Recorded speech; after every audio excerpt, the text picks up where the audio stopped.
and welcome to Let's Talk About Book, where we talk about Book. I'm Smeevca. And I'm Strawberry. And we're finishing up Soulsmith. By Will Wight. Yes. Yes. So book 2 of the Cradle series. Book 2. We're finished. Those of you who like for a book to be done, you can Finished with book 2. Finished with book 2. And it was fun. Yeah. You have said that like book 2 is like of the Cradle series, I like the ones that I hear the most is book 2 and book 4 are like tend to be people's like least favorite. Still good, but like but least favorite, which I find a little surprising because I really enjoyed this one. Like I feel like in some ways I enjoyed it more than the first, but also there's some things about the first. Like the first was really good and I enjoyed. Yeah. And it's very like different, but in some ways it's like there's just so much going on. Yep. Yeah. And some more characters and stuff. I really enjoy this book and stuff. Yeah. It's mainly saying that because people are excited for, you know, like all of the other books. They get excited for like specific books. Yeah. Yeah. But yeah. Yep. We don't have any like epigraphs kind of things. No, we don't really have like beginning stuff. No. Really for this book. It's so funny because like that was such a thing. Yep. With like by starting with Sanderson. Yep. And that being like a part of our format for so long for like basically the first year of us doing this. So we always did the epigraphs at the beginning, and now it's like when there isn't any, it's like well, we have to do something before we get into the chapter by chapter, you know? So like, you know, I don't know. Like, comment, and subscribe. Yep. The YouTube words. You know them. You love them. Yep. They go in one ear and out the other because you hear them so many times. But... Yeah. but we're tiny, so we see them and we appreciate them. Yeah, it's always very, very nice. Yeah, just know that anytime you interact with this video, we see it directly. Yes. and are excited. Whenever you subscribe, if your shit isn't like private, we like click because we can click on you and be like through a little bit. We like, ooh, to like get you to not subscribe, right? But it's like we see what like videos like you either like have made, or just like if you make playlists and stuff, it's just like because every now and then be like, yep, this person has like a liked playlist that includes other Sanderson things. That makes sense, and it's just kind of like, you know, we're looking at you. Although you can make all that kind of stuff private if you really want to, you know, and anyone could see it. But I guess with that out of the way, it's chapter by chapter time. Yeah. Alright, so what chapter are we starting with? Chapter 14. Chapter 14. Yeah, because we end off, like, at the end of chapter 13 right, with Lyndon being locked in that, like, room or whatever, because they're in, like, the mines. Yeah, so, like, at the bottom of, like, the pyramid or whatever, because, like, the mines are at the, like, the bottom of the pyramid, and so they've, like, escaped out of there, or in a different section of the pyramid. Gotcha, okay. And so, like, that's when he got locked in, like Ethan locked him into... Yep, into that room with the two, like, sand vipers. Yep, not sand vipers, the people, the clan, but sand vipers, the actual monster. And not sand viper remnant. No. Yeah, so... Which that ends up being one of the bloopers. Yeah, it's like we're the Sand Viper clan. Our remnant is the Sand Viper. Our symbol is the Sand Viper. Our path is the Sand Viper path. Yeah, so... because we ended off last time with him getting locked away, and then you're like, you think you can do this? And I'm like, yeah, Lyndon's got this. Yeah. Like, he certainly can do this. I don't know how, but I am excited for how he's going to end up doing it. Yeah. And we do get it. Yeah. We get it, like, from Yaren's perspective on the other side of the door, just, like, listening to him, like, run around and scream. Because first thing is, like, when he was first locked in, she, like, gathers sword aura on her fingernails, because she still has the collar on, and it, like, can't use it in other ways. She doesn't have her weapon, so she like has it up to Ethan's eye. Yes. And is like, let him out. She's like, not happy. That, honestly, that's pretty cool. Like, if she was not all collared up right now, but was just like fucking Swordora fingernails, I feel like that could be a fun move in the future. Oh, you've disarmed me. Well, guess what? I literally have a blade growing out of my back, so it's kind of moot. That's like, because she's like, well, I could use the gold sign, but like I don't have enough control right now over like anything. Yeah, like, it could end up like take my own head off. Right, it might end up hurting herself trying to like use it when she doesn't have control, when she's all collared and whatnot. Yeah, and like to Ethan, she's like, pop it back open. But he's not finished yet. Yeah, because he's like, hey, remember like your master and the shit that he did to you to get you to advance? Yep. We gotta get him to, work. We gotta get him to, like, struggle and fight. That's how you advance as a sacred artist. Yeah, because first she kind of thinks that he's holding Linden hostage to get her to join his, right, yes, yeah, because everyone wants Yaren. Yeah, because he's, like, talking about, like, I came here to find some recruits and all of that, and Yaren's like, fine, I'll go with you. And she's thinking, like, people have done a lot to get her to join. Right. They haven't held hostages, but, I can join for now and we'll escape later. Yep. Yeah, Yaren's like, we can escape later. We can break out later. Yeah. It's, if she went with him now, she could break out later. Her master would have loved it. Yep. Yeah, because she said that, like, earlier in an earlier chapter about getting caught and breaking out. Yeah. Yeah, and then Ethan was like, it would have been irresponsible of me to turn you down. As I said, we've been backed into something of a corner. And so then he's like, there's a saying where I come from, a bad student is a weight around his teacher's neck. I'd rather go back empty-handed than take someone who isn't ready. Yeah. And then, talking about what he's, like, looking for, like, if he has, like, the drive, like, the kind of personality. He's like, there's, like, a blank canvas, because, like, Yaren's like, have your own kid for, like, the pure Madra or whatever. Right, yeah, because, like, he's got pure Madra. You can do whatever you want with him. He's not been, like, grown up on a path or whatever, and you have to then, like, steer in a direction. Like, with Yaren's already on the sword path. Yeah. She's, like, gonna be good to recruit, but she has to continue on her path. Yeah, you'll have to find stuff, like, for her. Well, he's, could be anything. Yep. And so then he's kind of, like, going over, like, Linden's, like, personality, just, like, kind of the way he is. Like, but we have someone who split his own core, a copper working side by side with golds. Something's driving him, and it might be enough to take him to the top. And she's, like, calling him blind and just, like, it's not... It's like, Linden's got the perseverance. He's got the drive and the ambition and all that. Yep. And then you have, like, a little bit of a hint at Yaren's past. Yeah, because she's, like, thinking, like, about Linden and, like, but he never fought for his own life. He never clawed his way out of a pile of bodies until he was elbow deep in blood. He never woken to find that his only family was dead, and pushed through that crushing weight to draw his sword anyway. Sasuke ass. Sasuke ass Naruto fucking... What if Sasuke and Naruto... We're actually friends. Yeah. What if Sasuke and Naruto were mashed into one girl? Right. Yeah, because the... I took the trio from Naruto and made them one character, and it's Yaren. Yeah. Although Sasuke also had, like, a kind of curse-like thing. Yeah, with, like, the Sharingan and all that. Well, the Orochimaru stuff. Oh, right. Because he had before... Yeah. Yeah, no. That, like, mark on his neck and everything. Yeah, I forgot about that. Yeah. I just, like, so completely forgot about that. Yep.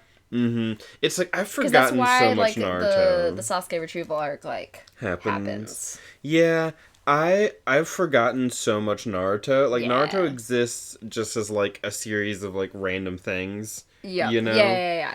It's like, what is the plot? It's like, I don't know. They do, like, Gaara and Rock Lee fight that one time. And later, they have, like, another, like, series of fight exams where he does, like, Chidori the first time. Yeah. And I don't remember what either of those were called. One of them's the tuning exams, and the other one's something else. I don't think the other one... I don't think the other one was an exam. I think...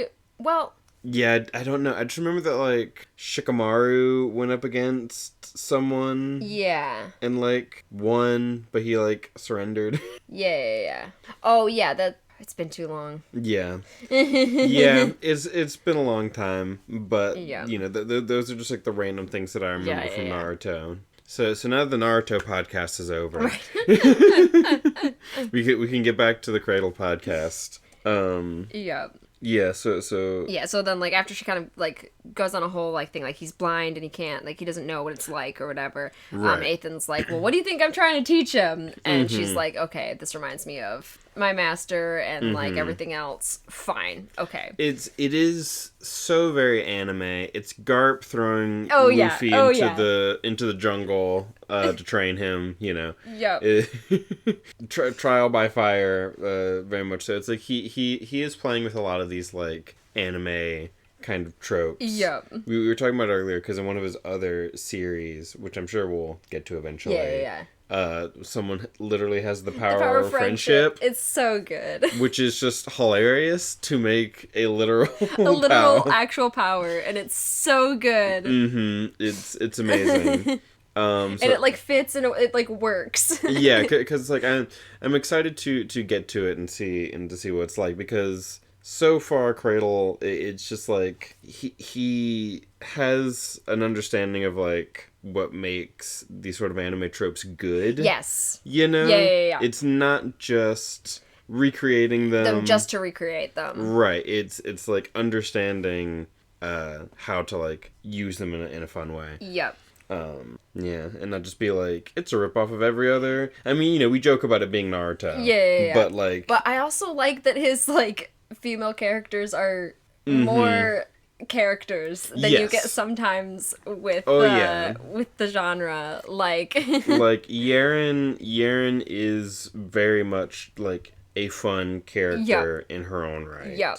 Like, I love just, like, her weird little phrases. Yes. And her whole, like, personality, her whole no-nonsense. Yeah. It's like she's no-nonsense, but she's not just, like, purely cool. Yeah. There's, like, a little bit of goofiness about her, which is great, you know? I love that. He does, like, the good balance. Yeah, she's, it's great. I lost my spot here. Yeah. yeah, because it really is just, like, Ethan convinces her, essentially, because he sounds like her master. And is that sort of, like... Yeah, so then he, like, starts to, like, give her some, like, advice and stuff, and it's like, right, because you're gonna need training or whatever. Yeah, she's gonna need to go do her own training fighting against shit in the mines, while he's sort of, like, in his little area for training as well. Yeah, so he's like, I'm sure you know your advancement is lacking.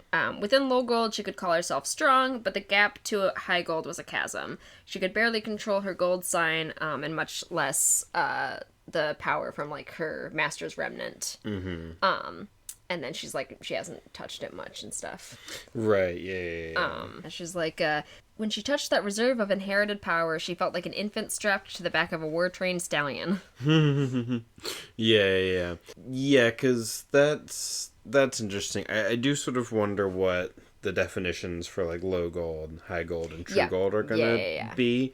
And I imagine it does revolve around the sort of, like, the control you have over this, like, remnant that you've integrated, or, like, how completely it's integrated. I do think they kind of talk about that, like, in this section, and maybe even kind of a little bit the last section, that, like, that is basically the case. Low gold is, like, it's basically, like, when you go from, like, jade to gold, kind of, like, that, like, first power, and then, like, high gold is as much like power as you can get before, like, integrating your, like, remnant or whatever, which is true gold. Yeah, because if you can, like, fully integrate it, it's true gold. So I guess it's sort of like, you know, it's like, at what point do you cross that line from low gold to high gold? It's like, is there any sort of, like, demarcating line, or is it just sort of I don't think it's a specific, like, line. It's like... It's mid-gold. Like it's like a, like, almost feeling, I think, that kind of people get from each other. Yeah,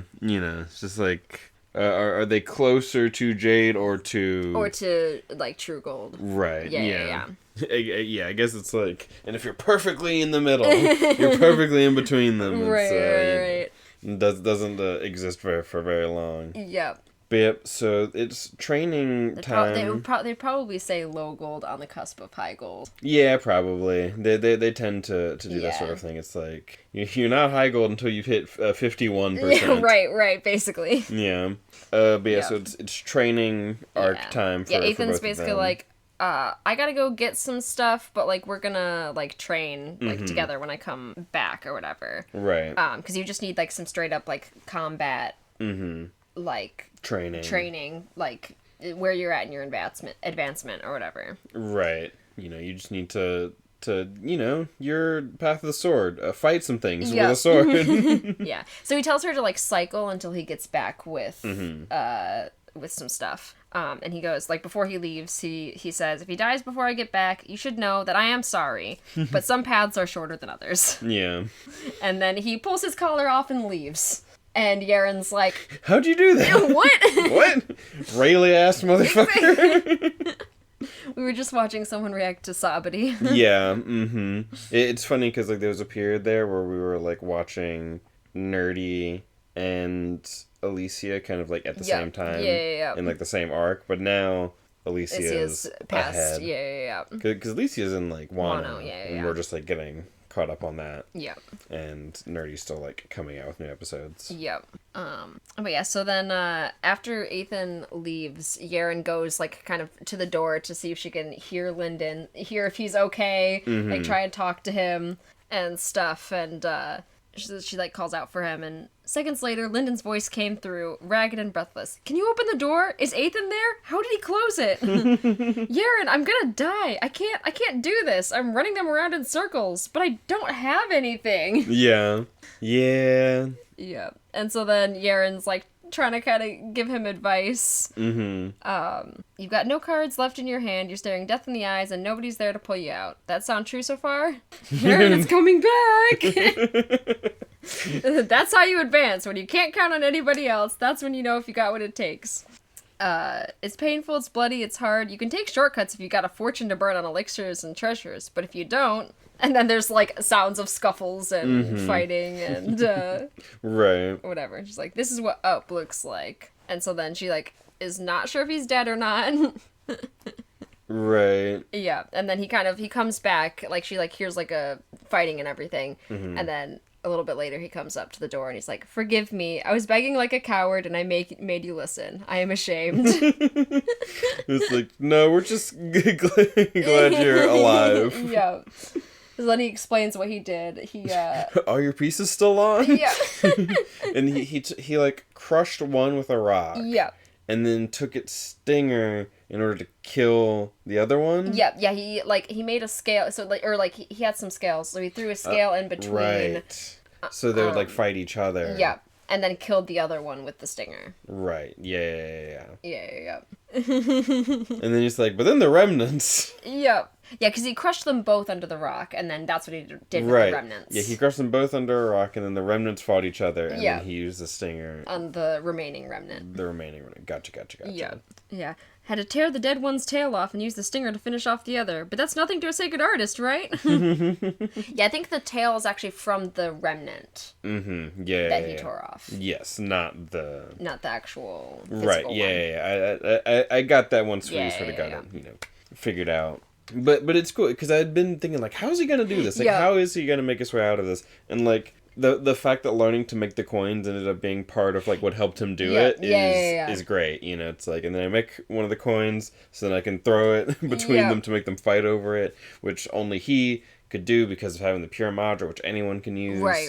So like he can make a scale and use it as like bait for them. Right. Which is great. Yeah, then Ethan comes back. I had every faith in you. Aha, I knew it. I also had every faith in you. I didn't know how you were going to do it, but I knew you'd figure it out eventually. You're smart. That's the whole point. Ethan sees it. That's why Ethan's so great. Ethan's like been my favorite like new he's character from this book. It's just fun seeing him do things. Yeah. He's very fun. I definitely want to talk to you a bit about him in some of like the later section with the duel setup and everything. Yeah. Because that's fun. But yeah, because like he does this and then he does another like sort of like what was the lesson kind of thing. Or like does Lyndon do like the lesson was about this and this like he did before. It's like it's a fable about overprotective parenting. I don't think in this section. Okay, because I know that like Ethan ends up opening the door, throwing him his pack, and then immediately closing it. Yeah. Lyndon does try to like run out of the door though, and Ethan pushes him back in. Yes. Yep. I also love that like in like Yaren is she likes that he looks like a sacred artist now. Yeah, because he's all like beat up and shit. Yeah. Yeah. It was much better look on him than how she had found him, all clean and cringing and weak. Yeah. Yep. So then he threw, because he found Lyndon's pack, so he threw Lyndon's pack in, and make sure to take notes, wear your parasite ring, and keep your breathing straight. And he left some scales in there. And he goes, but I'm keeping the cloud. I need a bed. And locks him in again. And said that'll hold you over for a couple weeks. Yep. And closes the door. And then Lyndon does a Charlie Brown, and it's just like, ah! Yep. When the door slammed closed, Lyndon screamed wordlessly from the other side. Just like, motherfucker. Yep. Exactly. Yep, and so then, Ethan tells Yaren that should keep him occupied for a few weeks. Now it's time for us to spar, and he pulls out some big scissors. He tossed her sheathed sword to her and drew a weapon of his own, a pair of wrought iron fabric scissors. Best weapon I could find. Yep. So big ol' shears. And then we move to Jailong's perspective. Yeah, what's Jailong up to? He is meeting with the head of the Fisher sect. It's not Fisher Gesha, but the other guy. Right, and he's like True Gold? Yep, he's a True Gold. Yeah. And so they're kind of just sitting there like waiting for a while. I don't think we'll go super deep into this section, but yeah, because it's like, you know, it's kind of interesting. Yeah. But it's like they're doing some sort of like duel? Yeah, so like the Fishers want to buy the map that the Sand Vipers have made, because the Fishers are like, we can probably get in there. And Jailong is like, no, I'd like, how about you help us open the scripts instead? Right. And so they're kind of jockeying for who's gonna kind of be in charge. They want to kind of work together more, but both of them want to be in charge. Right. Like, want their kind of group to be in charge. So they're doing their whole little dance about it. Yes. You know? Yeah. So then the Fishers call out like a high gold like fighter or whatever, and who he wants to go against Jailong, because then if Jailong is injured in this duel, then it'll still make the Sand Vipers weaker, because Jailong is basically in charge of the Sand Vipers. But Jailong had also brought someone in case there was a duel, so he brought Crawl. Yeah, who just like pops out of nowhere like, I was here the whole time. Yeah. So then they have Crawl and this guy, I think Locke is his name. They have them fight basically for who's going to be in charge of this expedition for the last bit. Yeah, and it's like they fight and then some shenanigans happen. Yeah, I will be right back. The dogs are... Yeah, the dogs are being menaces as usual. Alright, what was I saying? I was saying that like some shenanigans happen with the fight. Yeah, so it seems like Locke has won the fight basically, but then Crawl had done some sort of like venom poison attack into the tree, so then it like made the tree explode into poison, and so he ended up winning. Yeah. Gotcha. Is the kind of shenanigans. Right. But yeah, that's basically this kind of... Yeah, because he does like a fucking like ruler thing and makes the tree just like fucking poison out. Yeah. Makes it into a big... And then we also see him do his like forger technique, where there's like a few ones next to his awl. Yeah, it's like whenever he's doing his stab, more of them like appear, so it's like a multi-attack kind of thing. Because that comes up like a few times later as well.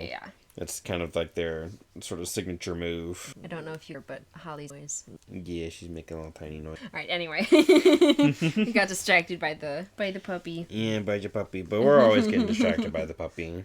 But yeah, so Crawl ends up winning the fight. Yep. And so then basically the Fishers say, the Fishers will honor our debt. You'll have my best for the next 3 days. But if Aurelius shows up and takes everything, I'll hold you accountable. Gotcha. And so then that's kind of the... So, like, all right, we're going to work together. And so now they're sort of like, there's a ticking clock now because they're actually going to be going in there and getting the spear. Yep. And so they're, it says, like, there's 3 days to go in the chapter. Alrighty. So that's chapter, what was it? That's chapter 14. Alrighty. Chapter 15. Chapter 15. So we start off, it's been 2 weeks, and Lyndon's body is not holding up very well. Yes, Lyndon is really beat up. He's got 2 broken legs, 2 broken fingers on each hand. Yep. He's got an eye swollen shut, and some broken ribs, and then more just sort of miscellaneous wounds. Yep, basically. That's exactly what it is. I have a highlight somewhere and I can't find it. Yep, because you went over it before we started the podcast. You were like, I always forget how beat the fuck up he is. Yep. And so it's right here because I don't have a highlight. I have other stuff around it. There you go. I mean, you know. Yep. Yeah, he's watching the river seed a little bit, and like throughout the 2 weeks he's been feeding feeding her and stuff. And its look has changed some now, it's right? She's been like more active and stuff, and then also it's gotten like more humanoid or something? Like a tiny little humanoid? Yeah. Good question. I think at first it's just like he's been feeding it, and like later it gives some more detailed. I think that's okay. So here it is. Okay. She's grown almost half an inch, and she looks more solid. And then she like has more range of like activity, like does more stuff. And everything. He talks about like he had started to think of it as female, though he had no reason to think she had any gender at all. Maybe it was the flowing madra of her lower half, which made her look like she was wearing a dress. Gotcha. That's what it's... Yeah. It's not so much humanoid, so much as just the shape of it is sort of reminiscent of a dress. Yep. And so he kind of like thinks of it that way. Yep. And he's made like a little sort of camp for himself. Yeah, he's made a little fortress up against the wall. Yep, like right next to the door, so that whenever it opens again, he can run through. He can run through immediately. Yeah. And so he's basically been spending the days like doing maintenance on the few like on his weapon, like his walls, like his fortress and stuff. Yeah. And then like cycling and then trying to get food. But then because he's having to like eat sand vipers and shit. Yep. And other various creatures that he comes across. Yep. And he has like a little like what are the remnant things called? Like a little binding? Yes. Yeah. He has like a little binding that makes water for him to drink. Yep. That because he learned about it from Fisher Gesha, like in the last section. It was like one of the ones he tested out. And doesn't he have like a binding from one of the sand vipers, and that's the thing that makes the like 4 hit? Yep, it's in the weapon or whatever. There's like that binding. Yeah, because it's like the binding of the sand viper itself is what makes that thing. So it's like earlier, it's like a forger technique that does that, was like because it's like based off of the sand viper remnant, like forger. Yeah, and so it's neat. Yeah. It's like he's got it too because he fucking stole it. Yep. From the sand viper. Yep. It's fun. Yep. Same with the iron body. Yep. that is true. Which we will get to. Right. Yeah, because that's sort of like the main thing about this like section of the book. Yeah.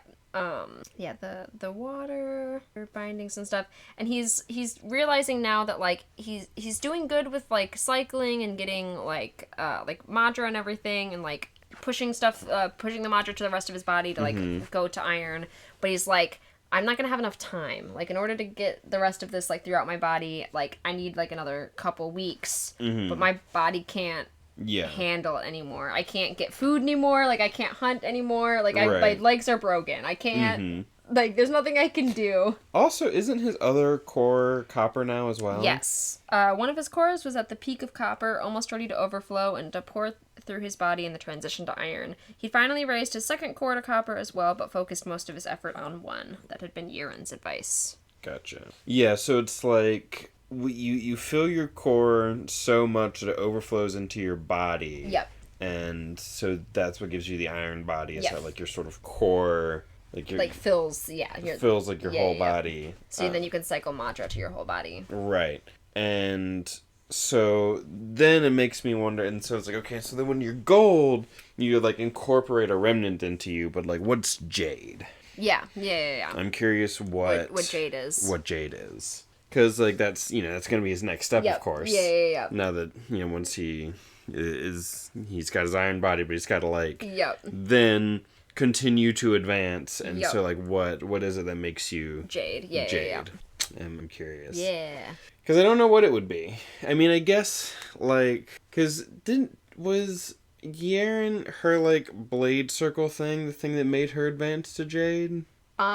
I think that was in her, like, preparation for Jade, yeah. Gotcha, but it's not, like, the thing that made her be Jade. Yeah, so I don't know. I don't know what it's going to end up being, because it's like you've taken your core and condensed it, and then you've filled up so that it's iron. Do you, like, recondense it again? Yeah. Almost? I don't know. Good questions. Mm-hmm. Yeah. Yeah. And, so he's, like, thinking about, like, advancing to iron, and, because there's, like, a little bit or whatever where, like, he wants to advance to iron so bad, partially because it'll heal his body, and he is, really hurt. Right.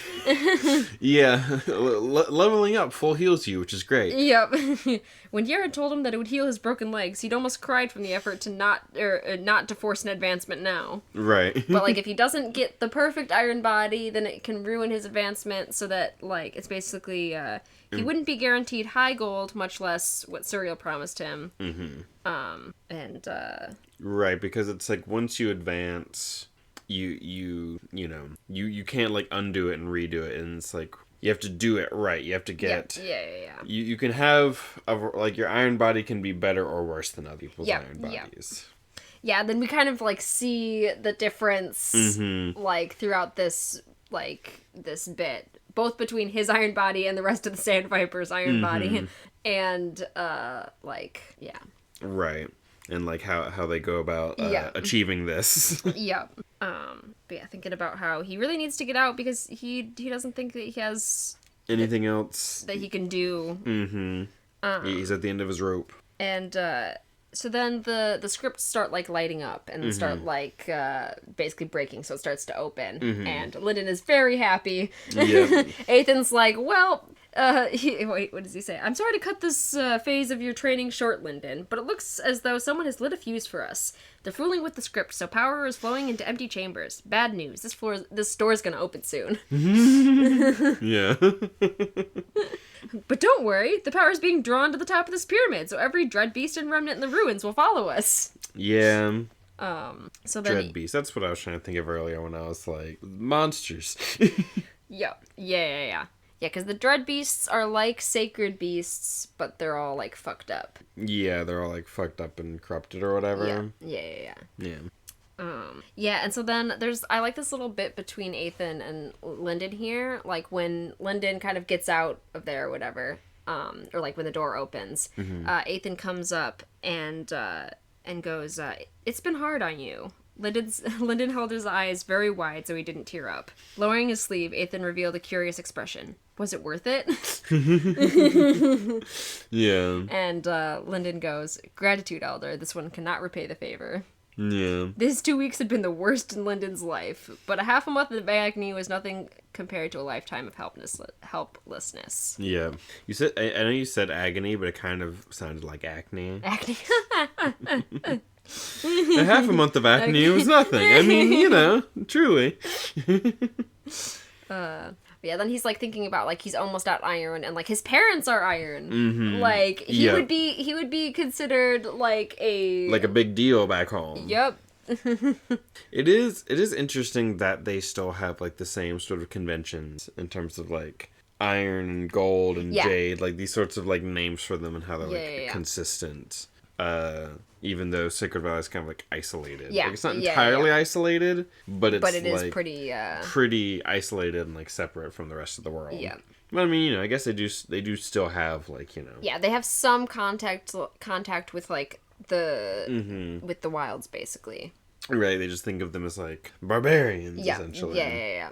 And then Ethan's like, it isn't over yet. Right. And tells him that he needs to get like the mantra through the rest of his body or whatever. Right. And they don't have a lot of time, so they got to do it the fast way and such. And he tells him, they kind of explain like what the perfect iron body is and stuff. Like, yeah, what sort of is the explanation for that? Because it's like, what is the poison like doing for him exactly? Yeah, because they also talk about how Yaren got hers, which was crazy. The blood-forged iron body. Yep. Yeah. It'll burn channels into your body that Madra will be able to follow later. Mm-hmm. Gotcha. Which is why he has to be conscious, because he has to be able to, like... Right, because it's like, the poison's going to go into him, and then he sends Madra throughout his body, and it, like, burns... Yep. like pathways through his body, basically, by like having poison run all through his body and him cycling the poison. Yep. Yeah, and they're like the sand vipers, claim that it's like poison immunity, but really it's the perfect iron body, which like lets you like regen yourself essentially. Yeah, so it's not really like poison immunity, because like Lyndon is like, hey, like if it does that, that's great. And it's like, there's no such thing as poison immunity, because poison's just anything that's, like, harmful to you. Right. So it's that, Yeah, poison's not one thing in particular. Yeah, because they do use it to avoid killing themselves with their own venom. Right. But then it's, immunity to poisons is really an impossible concept. What this will do is naturally draw on your spirit to accelerate your body's ability to restore and protect itself. It should help against poison, parasites, diseases, infection, and so forth, as well as small wounds. Yep. And Yaren, she got her iron body by... being, like, boiled in blood or some shit? Not quite. So... Master dropped me in a black pool, and it stung like fire. Water drilled right into me until I thought I was dead. 3 days and 3 nights, I squirmed like a worm on a frying pan, breathing through a reed. Gotcha. She said steel-born iron body. You don't see much of it till you're past gold, but once you hit Underlord, it's supposed to be the best iron body in the world for pure brute strength. So basically, a perfect iron body is like one for a kind of specific thing. Right, yeah. It mainly helps kind of like either compensate for something that you might be lacking somewhere else, or whatever. Right, so she got whatever that one was called, and he's getting the blood forged one? Yeah, and so like his is like, because he's a bit, especially right now, like fragile, so like healing like that is healing real nice. and strong defensively. While hers is going like, because right now she's not seeing a ton of benefits from it, but it says like if she but once you hit Underlord, it becomes a big deal. Yeah, so it's mainly hers is a preparation for later on. Underlord, yeah. Which I'm still like, there's got to be something above Underlord. Yeah. Overlord, and then True Lord. Megalord. Omega Lord. Infinite Lord. And then beyond Infinite Lord is some new word. Yeah. And so then we hear Ethan's iron body's the raindrop iron body, and he had to play a bunch of games. Oh, yes. Yes, because the raindrop one is supposed to be like, supposedly you can like dodge between raindrops or whatever, but I've never found that to really be possible. So how'd you prove that? Oh, I played sports. Yep. A lot of reaction time stuff. Yep. Yeah. What can I say? Not everyone grows up suffering in the wilderness. Yeah, it's like some are about being strong. Yeah. And durable, and so you have to endure, but some about being fast as fuck, boy. Yep. Exactly. He can see everything and dodge everything, so he needed something to let his body kind of like keep up in that way. Yes. Yeah. That makes sense. Yeah. His body keep up with his perception. Yes. Yep. Because if you can see it coming, but you can't do anything about it, then what good is that? Yep. Yep. So then they they're basically getting attacked by remnants, so Yaren has to go head out and deal with that. And they have about, like, a day or two to, like, get him to iron or whatever before they, like, have to move, is basically Ethan's, like, window. So now it's time to pump this kid full of poison. Exactly. Yeah. I think it's time for the fast way, and then just pulls out a sand viper, and then it's like, it needs to bite you, and then you need to cycle its, poison. It's venom. And then you need to drink the blood, because that helps you, like, it helps slow the venom's progress, making it easier to control. So yeah. So he does the first one, and Lyndon's like, damn, this sucks. And then at the end, he's like, oh, but it didn't suck as bad as I thought it would. It's like, this sucks, but I can endure anything for the sake of saving my village later. Yep. But then he's like, I could fit a little bit more in here. Yeah, because it was an endless moment, but still over sooner than he thought. Slaps Lyndon. You can fit so much sand viper venom in this bad boy. He goes, is that all? And I love Ethan's reaction. Is that all? He croaked out, and Ethan stared at him for a moment. Then he gave a pure, rich laugh. You tell me, the man said, finally, wiping a tear from his eye with one finger.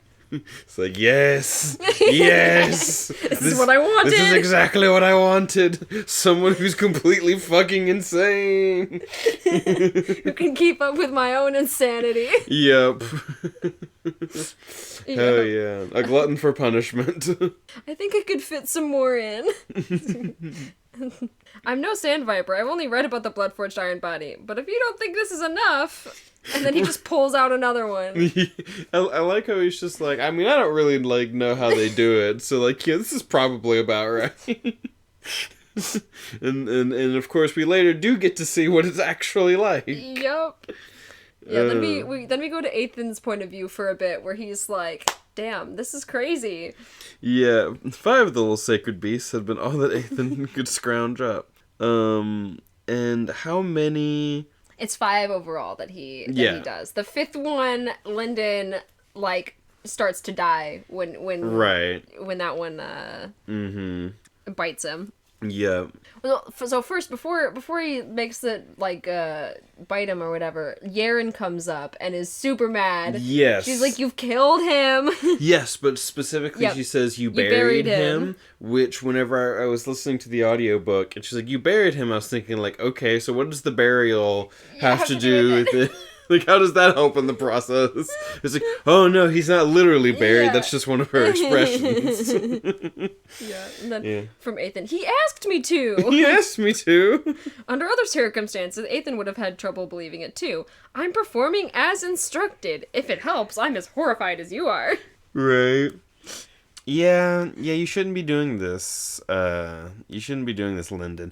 I'm getting Lyndon and Ethan. Lyndon, Ethan, like, mixed up in my head all the time. I just keep, like, going to say Lyndon. Like, every time I go to say Lyndon, I want to say Ethan so bad. That's what it always is. Yeah.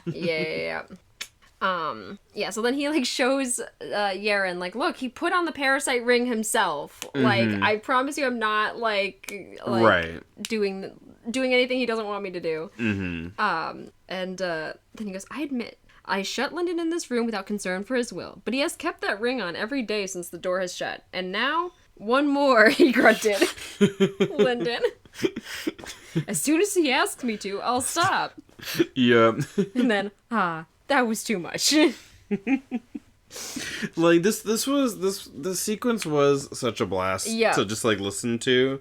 Like, he's fucking going through it. Yeah. But he's asking for it because it's like, this is I can take it. I can take it. He can't take it. Yep.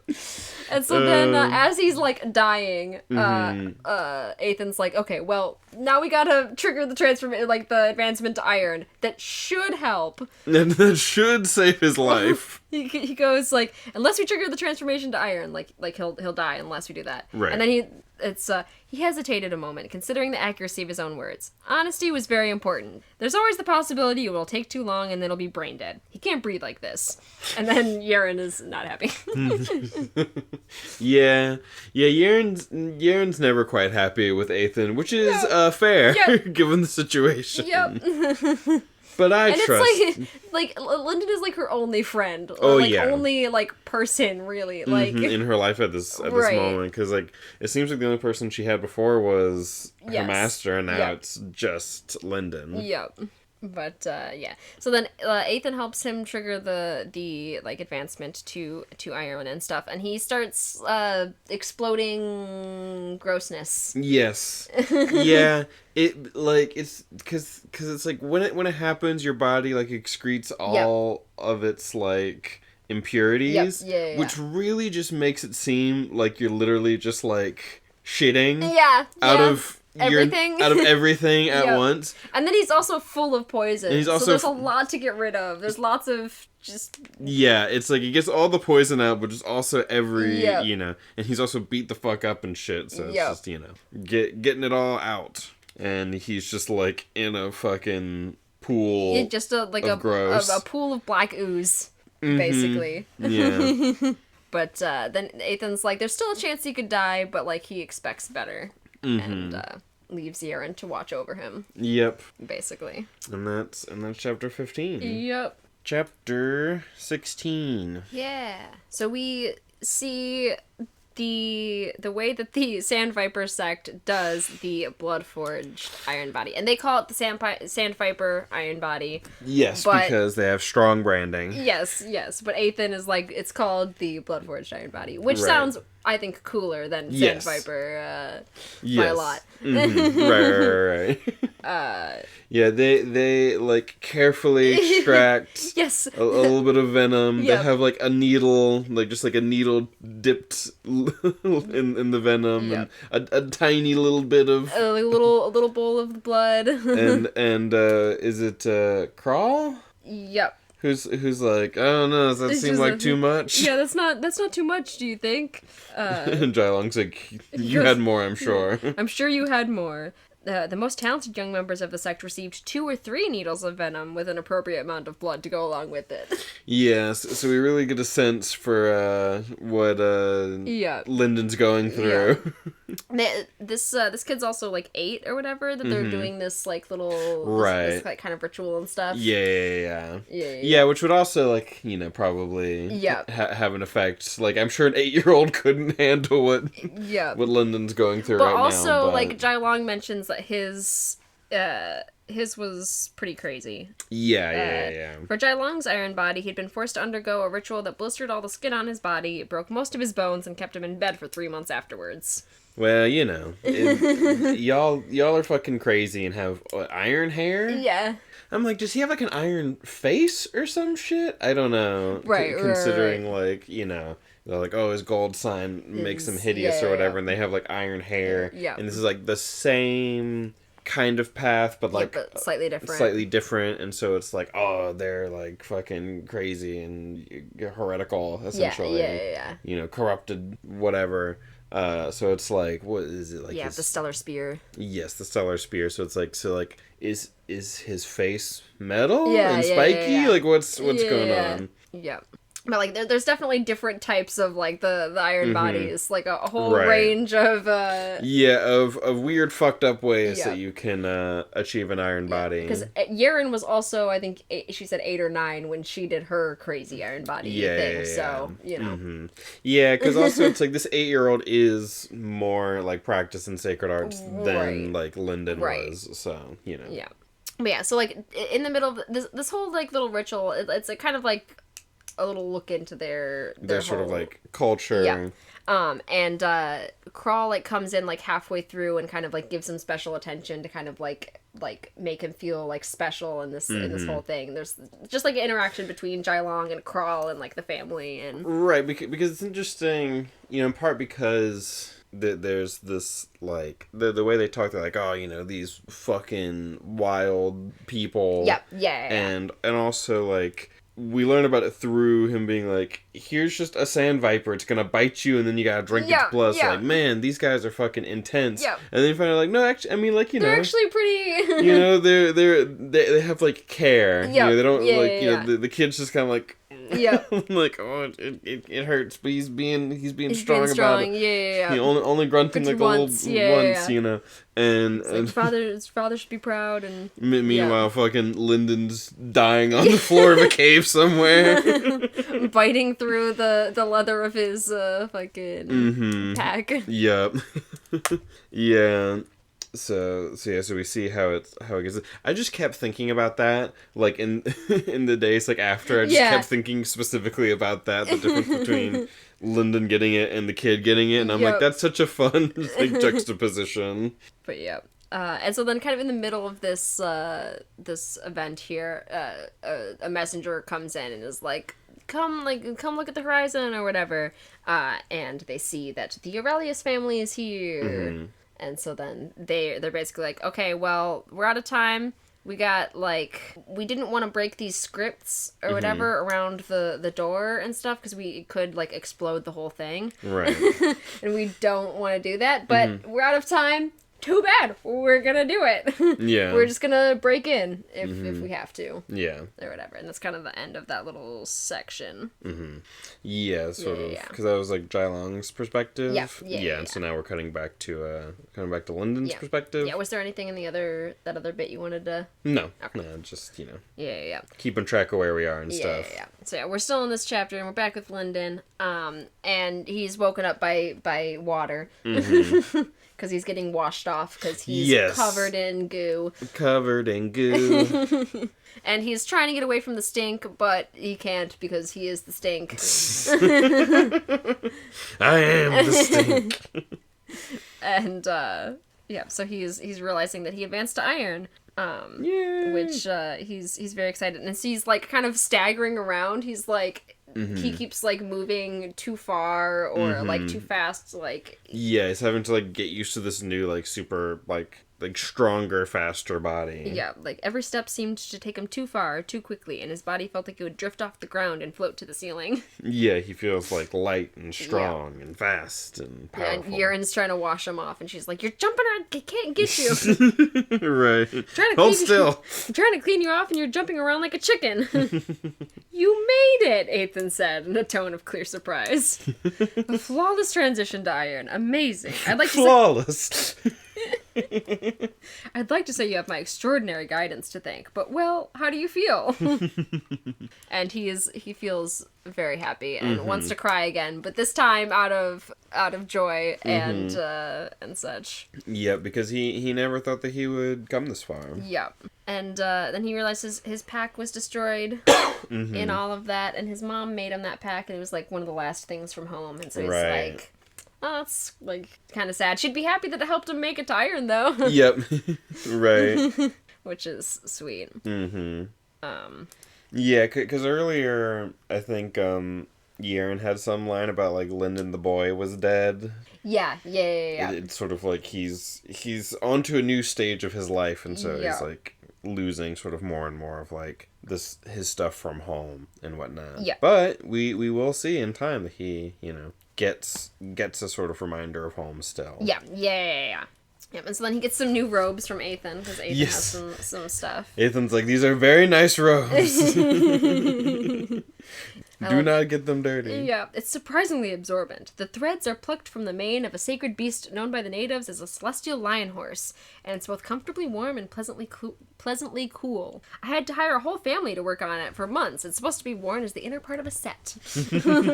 But I'm forced to waste it on you. Yep. And then I love Lyndon's immediate thought, if it was that expensive, he hated to ruin it. He could sell it instead. How many scales would this buy him? Come to think of it, how many scales would it take him to reach Jade? Nom nom nom nom nom nom. Yep. Gotta eat those coins. Yep. I'm excited. I am just what is his path gonna be? Yeah. He's advancing more and more, but he still doesn't have a path. You know? So what's it gonna be? Well, it's the Heart of Twin Stars. Yeah, that's his path. But what is the path of Twin Stars going to be? Yeah, because it's because he's making it. Yeah, because it's a path of pure Madra. Mm-hmm. So it's what is going to be sort of the benefit of the pure Madra sort of path? Is he going to stay with pure Madra? Man. I mean, part of me feels like yes. Yeah. Because it's been such a thing so far, because it's, like, rare. And so it's, like, you know, and there's a whole, like, oh, you know, path is wide enough for one or whatever. Yeah. So it's, like, your own sort of unique path. But also it's, like, Ethan's whole path, his, like, knowing everything shit. Yeah. Is cool and seems very, like, up Lyndon's alley. Yeah. So I've been kind of thinking, like, oh, maybe he could do, like, that mixed with something else. Like, either it's going to be he's going to continue to, like, go pure Madra, or he's going to find some sort of interesting, like, two things that, like, synergize somehow. Yeah. But I don't know what they would be. Yeah. You know? Also, what Madra do you think Ethan is using? Oh. Like, what, like, aspects or anything? I no clue. Yeah. Literally no clue. Yep, that makes sense. Cause it's just like... Because we've only seen him dodge. Yeah, it's like which one lets you see everything and perceive everything. Right. You know, knowing shit Madra. Yeah, like, what? Yeah. I'm like, air? He just like senses all of the air. Yeah. Like, you know, yeah. I truly don't know. I like it. Yeah. I like all the ideas. Mm-hmm. Because it's like, maybe he's also doing some sort of pure Madra bullshit, but I don't know. It's like, I'm not attuned to any one particular Madra. I'm like focusing on all of them, and you know. Because there's Madra, but there's also like aura. Right. Because it's like sword aura. Yep. That becomes sword Madra when you like cycle it or whatever. So it's like, is he like pulling in? Like, I'm doing all of them. Right. I'm doing none of them. You know, it's like I just read all the aura of everything. Right. But like, how do you do that? That seems like it could maybe be like an internal sort of thing. You know, like I'm thinking about like observation hockey and stuff. It's like, instead of taking in something, I'm just I've honed my personal senses in such a way. You know? Yeah, that makes sense. So maybe he is doing some sort of pure Madra bullshit as well, and that's why he's interested. Right. But I don't know, broom Madra, fucking I don't know. Yeah. So. I love it. So yeah, those I are my like thoughts. all the thoughts. Mm-hmm. Them's my thoughts. Yeah. And so we also get like another look at kind of Lyndon, like in his iron body. He feels taller, and he's like, "Have I grown or whatever?" And it's like, you look like older, like in a good way or whatever. Yeah. Mm-hmm.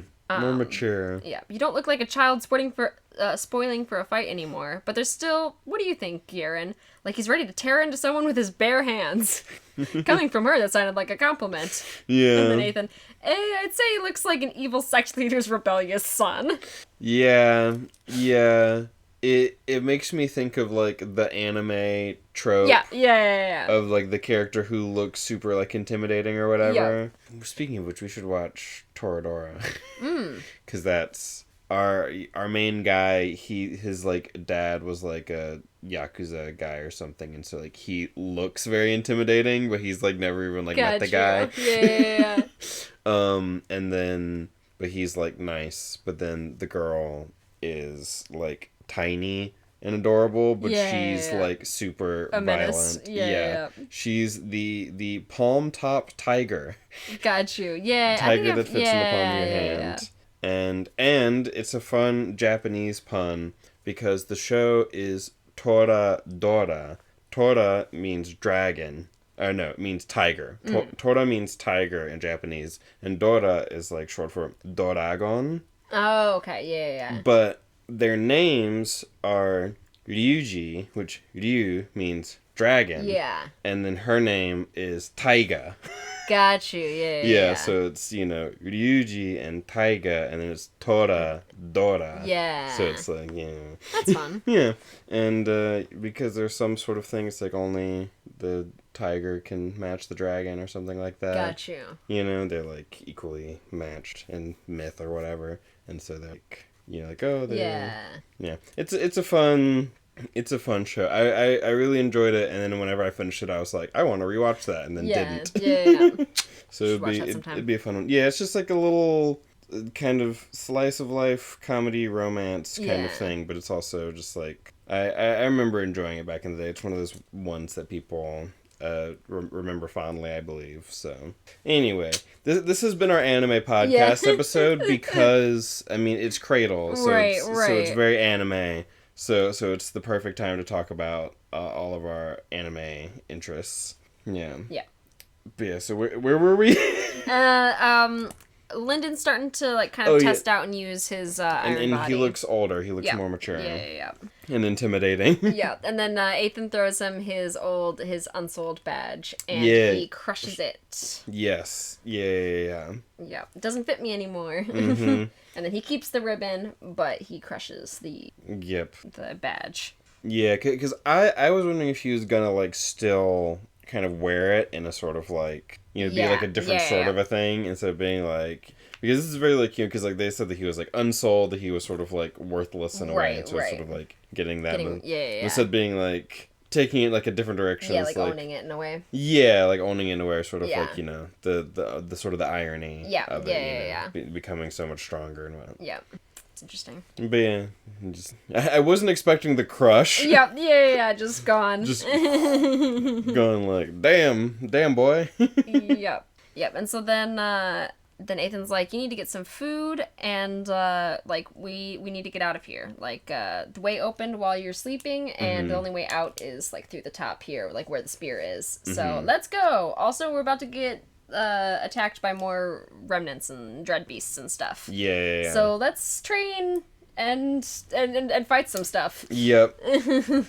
So then Lyndon gets to test out his iron body, which he has fun with. He like starts beating up like a dread beast, and then he gets thrown into the ceiling with like an attack, and is like, I never would have done that. Like, yeah, it's like, this doesn't hurt that much, surprisingly. Yeah, he's like, oh wow, that's crazy. And so he's like kind of going through. There's a line that I kind of like. That's I like this bit. If combat before had been like trying to stay alive in the middle of a panicked nightmare, now he felt as though he was tearing his way through a lightning-fueled dream. Yeah. Which that makes me think of Stormlight, which I haven't read, but there's something about lightning drugs or something. But if you could snort lightning and fight God, but that's all I like know about Stormlight. Yeah.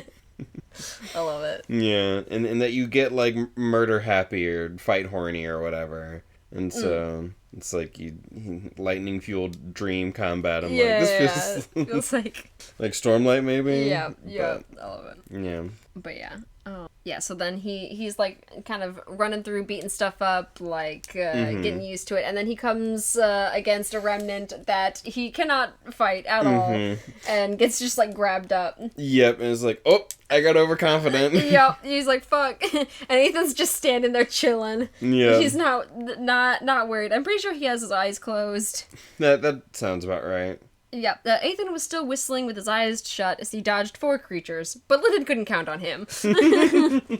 Yeah, because like his perception does like simply must go beyond sight in order for him to be like aware of like sort of such a range around him. So the idea of him just like eyes closed dodging around is very fun. I love that kind of shit. Oh yeah, it's very fun. It's just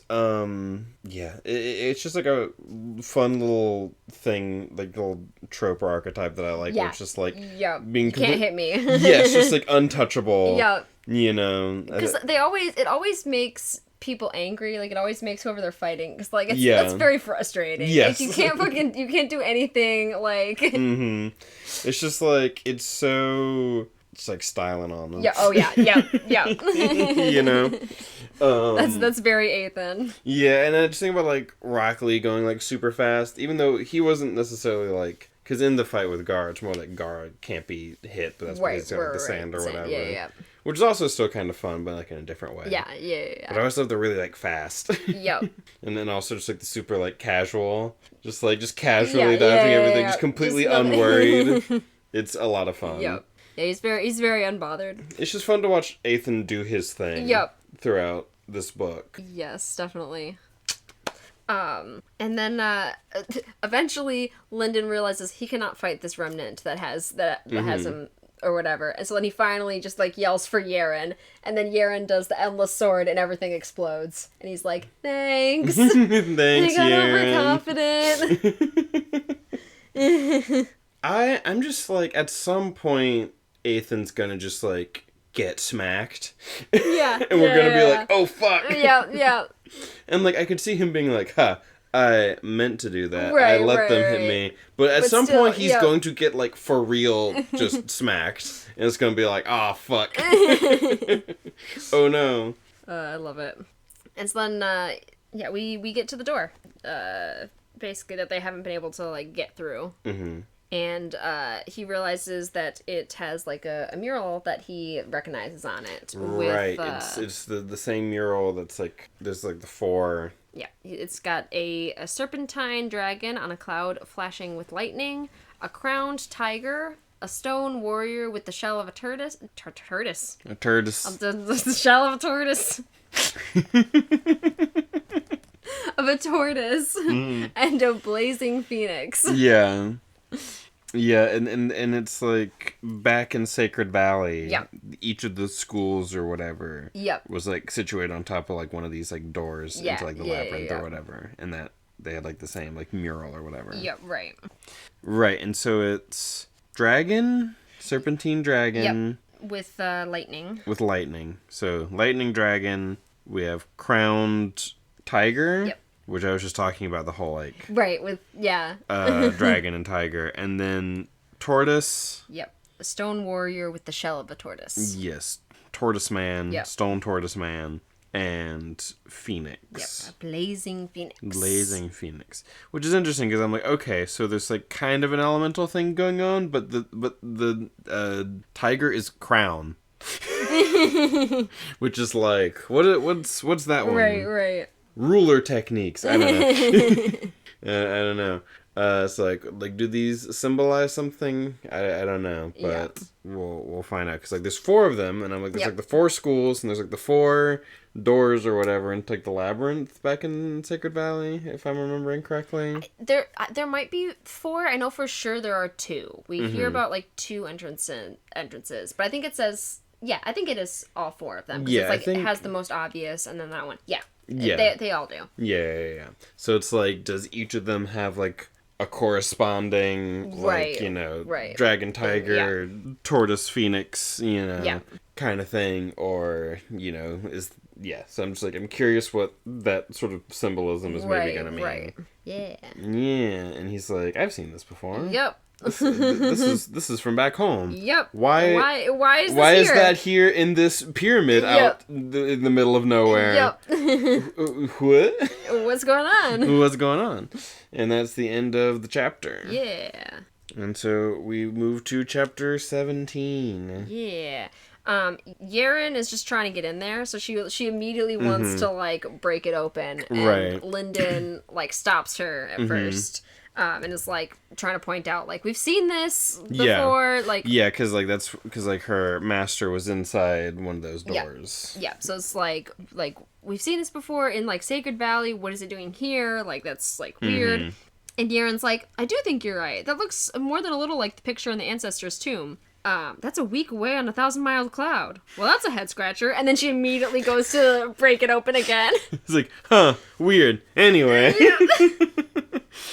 And Lyndon's like, what? No. And she like chips it or whatever, and it like doesn't come open. But that first. Then she gathers everything to like do it again and like breaks it open the second time. But the first time she like just like chips it. Right. She has to kind of like put more into it. Yep. And while this is happening, there's like a bunch of remnants and dread beasts and stuff. And so Lyndon is like fighting them, and like Ethan's kind of pointing at one to like go after and all of that. Yeah, he's he's a support caster. Yeah, and that's where he uses the binding in the weapon that he has to do like the multiple. Right, the multi-attack. And then they start like fighting each other. Like they like start fighting like the weak one. So like when the door opens up, they like rush through like that room. And there's like a big script on the floor that they go by. And Ethan pulls him out of danger to keep his clothes clean. Yes. Gotta protect his clothes. Yeah. So like when they run through like the room that Yaren opens up, it's like a hallway, and then like through that like, there's, like, a big script circle, and then past that is a door. Mm-hmm. So, like, they're running across. And so then they just mentioned that Lyndon spared a moment to admire the advanced script circle on the floor. There were at least 10 layers to the circle, lines of runes and sigils wrapping an empty space in the center. They, like, don't run across it because they don't want it to, like, do anything or whatever. Yeah, because it's like, what if this does something bad? Right. Though the circle was much more likely to affect sacred beasts and remnants, none of them were willing to run through the middle. The outer circles brushed against the wall, so they were running on runes. Each step sent a little shock through the soles of Lyndon's feet. His mantra trembled as it cycled, as though it was drawn down to the floor. Mm-hmm. And so then they, like, get to the door and, like, get in. And they, like, look around and see this whole, like, facility. Mm-hmm. And then, like, describe it and stuff, and Lyndon realizes that it's a Soulsmith foundry. It's like an old Soulsmith foundry. Yep. Which he's, like, super excited about. Yep, he's like, yep. Oh my god. And he starts, like, rummaging around immediately. So he starts looking for, like, the spear and, like, everything else or whatever. Mm-hmm. And so he finds a wardrobe and is like, that is big enough for the spear. And, like, opens it, and immediately he finds the spear. Yeah. But it's not what he's looking for. Nope. He starts, like, digging around, finds badges. So he finds, like, I do want to talk about the badges real quick. Mm-hmm. Right, yes, because we get, like, a full list of badges. Yep. Because he was gonna, like, throw them out because, like, it wasn't what he was looking for. But he's like, oh, it's badges. Wait, I like this is fun too. Mm-hmm. So it's, the first row contained a badge each of copper, iron, jade, and gold. That much he expected. But the second row moved from half silver to gold steel to materials he couldn't identify. One was a deep fiery red, and the other a blue so rich it was like a forged slice of the sky. Yeah. So we know a badge for each. Copper, iron, jade, and gold. Yeah. The second row moved from half silver to gold steel. So I'm guessing half silver would be like Underlord then. Mm-hmm. And then gold steel. Yep. Overlord, yeah, I'm gonna say. And then deep fiery red, and then blue. So like maybe two more above that. Yeah. That would be something. But I don't know what that would be exactly. Right. I don't have names for that. Maybe one of them's like, maybe they're like hell and heaven. I don't know. I love Demon and angel, you know, because I'm thinking about like Suriel. Yeah, and shit, yeah. You know, so I'm like, where does she rank on this? You know, or is she even up for consideration ranking wise, or is she you know, beyond that even? Like how where does Where do we connect? Because what's his fuck came from Sacred Valley. Yeah. And he was like, oh, I'm beyond gold now. Lee Markuth. Lee Markuth. Yeah. And then also Death Guy or whatever came out of a labyrinth. Yes, Osriel. Osriel. And there's a labyrinth underneath Sacred Valley. Right. So I feel like that's probably connected. And that guy's like destroying worlds and shit. Right. So like, what level are you? You know, you also came from here. So like what, you know. Right. Where, you know, because they have like the whatevers. Suriel's got her little whatever it's called. Her presence. Her presence. And so I'm like, is that like a gold sign almost? Like a thing that you get once you reach a certain level, you know? Or is it more like the super advanced version of a Soulsmith drudge? Yeah. Mm-hmm. So like those are sort of my thoughts as to like what maybe that could be. I like all those thoughts. Yeah. So, yep. I like it. I'm excited. Because also she's like, when she's like acting as Suriel, like because like she's got like the scalpel or whatever, but she like inherited it from like the previous Suriel or whatever. She says that she has the mantle of Suriel. So that sounds kind of like the whole like passing down a remnant thing that they do, you know? Where it's like, oh, when you die, you get their, like, remnant in order to, like, you know, like, she had to get it from her master or whatever. Yeah. So I'm like, is it kind of like that? Or, like, in some sense, even if it's not, like, the same? Right. It's like, what's the deal? It's like a path, you know? Yeah. She's on the path of Suriel. Yeah, right. You know? So, yeah. Yeah. I like it. Mm-hmm. It's big. See, that's the thing about, like, at the end of the first book, it's kind of like, it could be anything. Yeah. And now it could still be anything, but I have more to sort of, like, theorize about. Yeah. And so, like, I like that. It, you know, this book just, everything, like, opens up, and we get to see, like, the world. Like, Sacred Valley was interesting. Sacred Valley was an interesting place, and you could have just, like, you could have had a whole, like, thing there. Could have had a whole thing there, and it would have been happy. But, like, getting to see these, like, other places and new people and stuff, it's very fun. Yeah. And so I really, like, enjoyed this book. Mm-hmm. Yeah. So then he finds the spear. Or, well, I already said the spear. He already found the spear, but he finds, like, the binding. Yes. The like, thing that you use to make... Yes. One of the spears. Yeah. They, a pair of bindings, like, used to make the spear. Right. Bright white, made of the same arcane material as the spear, and shaped like spiraling drills. Right. And they were, like, farming these things. Like... So they like there's some notes. 14. I can read some of these notes or whatever. Yeah. Because that's the other thing that Lyndon wants is, like, the research notes having to do with the bindings to make the. Yeah, he's like, who needs the spear when you can have the stuff that, like, made it. Yeah, when you can learn how to make spears. Yeah, you know? Or like something like it. Yeah. And so some of the notes is Generation 14 shows all the qualities we'd hoped for. It dominates, sure. Yep. Demonstrates the capacity to devour and process Madra with a high degree of efficiency, though each individual contains only one binding. If a sacred artist could cultivate similar techniques, our efficiency may double. Right. The failed specimens may be the key to success. Their auras alter as they devour one another, growing faster than we'd ever predicted. Theoretically, there's no upper limit on this growth, but the spirit warps the flesh. Further study needed could lead to achievement of the primary goal. Yeah, so this sounds like... This sounds kind of like the shit that, like... It's like, oh, the other... What... Celestial Spear is what comes... Yeah. Stellar Spear. Stellar Spear. It's a Stellar Spear. Is the path that the Jai Clan use. And, yeah, because Celestial Spear is Drawfee's... Oh. right. Season 2 of Draw Detectives is Celestial Spear. Right. Celestial Spear experience. So, like, it's like, oh, they're doing, like, a weird altered path of the Stellar Spear. Yeah. That, like, made him all weird and warped. Right. Jailong, you know? Right.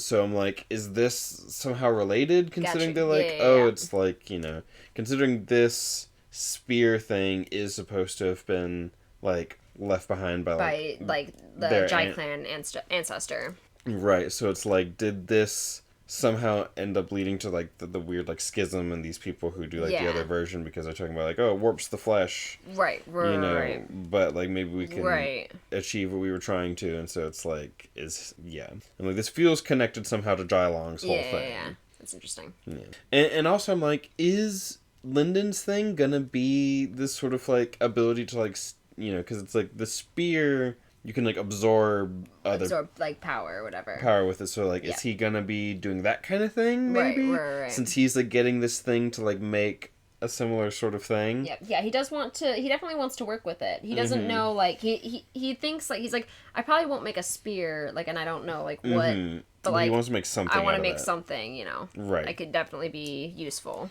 Yep, so it's like, what kind of thing is he gonna make? Yeah. And, you know... Yeah, he's like, the spear, like, it's valuable enough, but, like, what's really valuable is, like, the knowledge, the, like, learning how to, like, the ability to make something. Because if you could get something that could, like, absorb Madra, like this, but, like, purify it to make it pure Madra, to just, like, boost himself, that could be, you know, it's like, because before they were talking about, like, oh, it can steal Madra, but then if it's not of the right path... Right, then it makes it... You know, it's like, oh, I could absorb, like, a sand viper thing, but then I'd have to, like, absorb, like, find another, like, specific module that would work with this weird combination of things. And Jailong specifically wants people from the same path. Yeah. So, like, this is... Because he gets the weapon, and ends up getting the weapon in this chapter. So it's like, this is exactly what he you know, you end up you're too multi-stat dependent. All your stats are too spread out. Yep. In Magic the Gathering terms, you're doing like a 5-color deck, which those can be like the most powerful decks, but also, you know, you have a hard time getting like the right mana that you need to cast all your spells, you know. I love it. Yeah. Because it does kind of... Because honestly, like, the sort of, like, lore of how Magic works, I do in quotes, because I don't actually know the lore. It's like, you know, you tap the lands for mana to then, like, cast your spells. Yeah. And it's like, oh, the idea is that you're, like, a wizard, and you, like, draw it from the land. And so this whole, like, drawing power, like, aura... Right. Like, the natural world has all this, like, aura that you, like, pull in to then, like, turn into Madra or whatever. It just kind of, like... reminds me of that a little bit. They're tapping the land in order to create the different colored Madra. Yeah. And so then he also thinks that Fisher Gesha, he's like, Gesha would have sold the entire Fisher sect for something like this. Like that. And there's also, like, with the bindings, there's some, like, stones that have, like, a script circle and stuff. Interesting. I'd forgotten about that. But yeah. So, he's like, I don't know what these do. Yep. So he, like, starts to, like, put them all away or whatever. And, like, as he's gathering his stuff, everyone comes in. Yeah. Everyone shows up. Yep. The Jai clan, the Fishers, and Sand Vipers. Including, like, Jai Long and stuff, all show up. And as soon as Jai Long shows up, fan out, spear first, then, and then as soon as that happens, Yaren just starts attacking. Yaren's like, don't let them, you know, you gotta get the drop on them. Don't let them get their words out. They probably could have done this a lot more peacefully, Yaren. Yeah. But Yaren is like, no. Yaren's not having it. Yaren's very much, like, aggro. Yeah, oh yeah. She's red. She would be a red card. Like, she has haste. Yeah. She can attack as soon as she is summoned. I keep almost saying things. Yeah, like, you have to, like, hold back. Times, and so, like... Yeah. Like, what, yeah. But yeah, so they start fighting and stuff. They kind of, like, start fighting, like, in another room, or, like, they, like, kind of, their fight moves off, like, Yaren and Jai Long. So we don't see, really, any of Yaren and, like, Jai Long's fight. We see, like, glimpses and know that she, like, loses. Yeah, because he's, like, high gold and she's low gold, so it was just not gonna... No. Because she's, like, strong among low gold, but not high gold. Right. Yeah, so, like, that fight is kind of, like, happening. And while he's kind of, like, just standing there. And Crawl comes up and just, like, hits him. Yeah. Just, like, he just gets, like, he just gets smacked. Yeah, just utterly smacked into, like, the wall, right? By Crawl. And then, yeah, he should be dead. He was just, like, a copper or whatever. Yeah, but then he also gets, like, he gets speared by, like, a thing of Madra through his shoulder. Right. Of, like, some of the, like, venom Madra or whatever. Right, and it's like, oh yeah, that'll kill him because he's all, like, poisoned and shit. But it's like, you bitch, I've got your iron body, but better. Yeah, he's like, the copper's dead. Actually, I suppose he reached iron, didn't he? Yeah. And Ethan goes, so he did. If he died, then he only has his own lack of ability to blame. Oh yeah, because then Ethan keeps him kind of, like, looking his way for a while. Yep, and so then Lyndon, like, kind of gets up and, like, goes around to, like, grab a weapon. So he finds his, like, remnant weapon that he made, and then one of the bindings from the spear, and, like, gathers them together while, like, Ethan's kind of talking. Right. And, like, Crawl is trying to, like, recruit Ethan. He's like, you're strong, you can, like, join us or whatever. And Ethan's like, but I'm here to recruit, so, like, that would kind of be against what my whole like, I'm trying to recruit, not get recruited. Right. And and so then Lyndon realizes kind of, like, how much he's healing. Like, basically all of his Madra is going directly towards healing his body. Right. And so it's like, it happens pretty quickly, but he also runs out of Madra. Right, yeah. Pretty quick as well. Yeah, because he needs to, like, build up more just sort of, like, Madra. Yeah. In him. It's like, you can use your magic to restore your health, but you still need to have magic in order to do it. Exactly. Yeah, so then, like, Lyndon is, like, starts to, like, sneak up, and then as he's, like, sneaking up, Ethan is, like, because he's still being recruited, and everything, like, saying he's, like, especially not by a sect as weak as yours.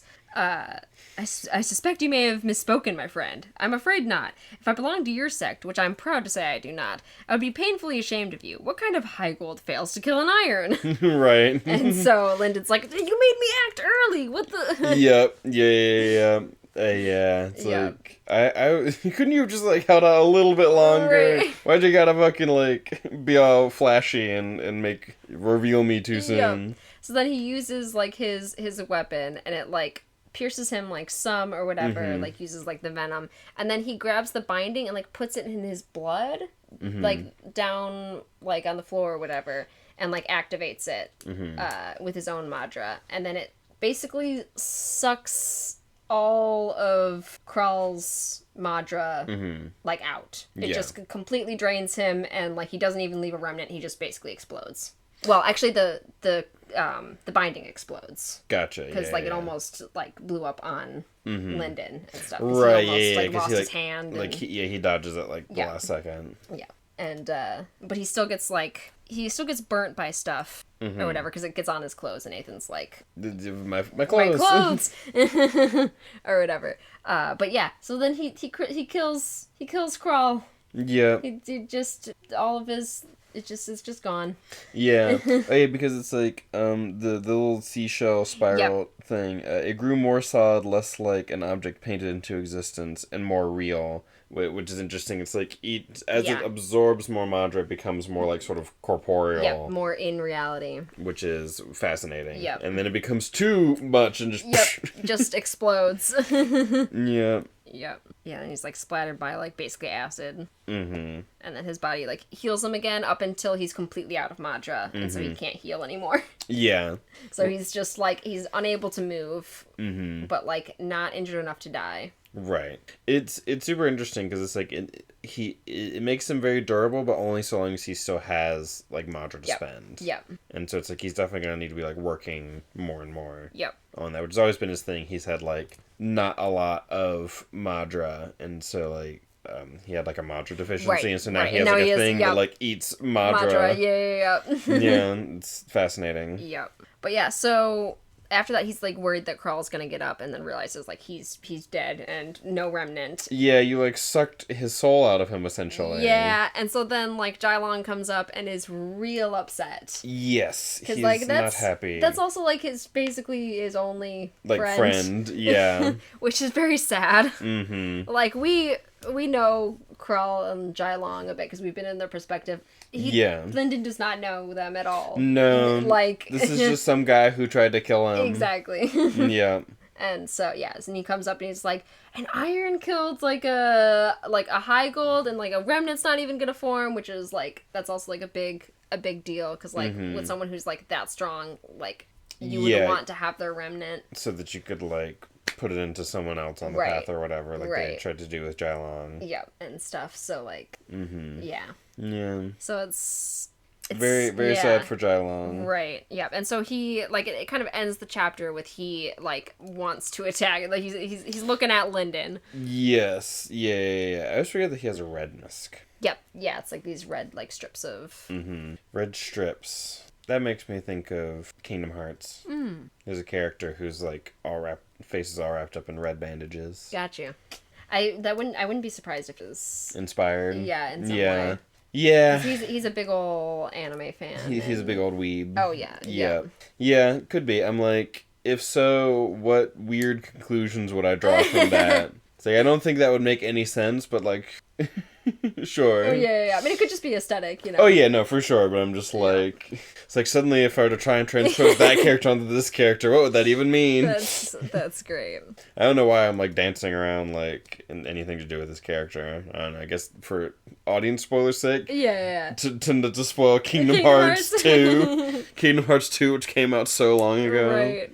But anyway, yeah, it's the end of the chapter. Yeah. Yeah, he killed this man. Yep. Kind of by accident, Just, like, hit him with this thing, it'll... Cause, like, I mean, he wanted to kill him. Like, he wanted him to not, It's never expected it to quite go like this, with, like, the no remnant and all this kind of stuff, just, like... I can suck all of his Madra out. Yeah, because he's, like, thinking... He was thinking that, like, maybe the power would go into him, but probably not. He's, like... Because without the, like, scripts that, like, direct it, like, on the spear or whatever, it doesn't... Like, it just draws out all of the power, and, like, it's not directed in any way. Right. Yeah, it doesn't have the properties of the spear, because they haven't properly like, made it into the weapon. Yeah, it just draws out the power. Yep. But yeah. Interesting. Yeah. Chapter 18. We're with Lyndon, and he's being threatened by Jylong. yeah. Jylong's not happy about having his only friend killed. Yeah, his core is shattered. He won't even leave a remnant. What did you do to him? And he goes, I will not let you live. I won't even kill you more quickly. You'll answer my questions now, or you answer them later, and it won't change your fate even slightly. You killed my friend. Bag him. Yeah. Yep. And so Ethan's like, well, time to bail you out of the situation. Ethan stepped in front of Lyndon. Under other circumstances, I'd let you kill him. I'm a firm believer in self-sufficiency. But this just seems a tad unfair. Yes.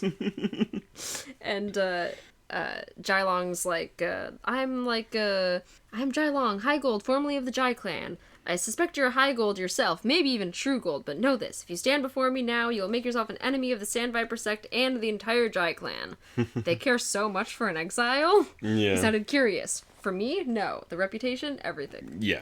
All of that. And then Ethan goes, I don't disagree with you on any particular point. After Jylong goes, stand aside or we will water your home with blood and sow the ground with salt. Then Ethan, I don't agree with you on any particular point. Having said that, in truth, this was my fault. I didn't introduce myself properly earlier.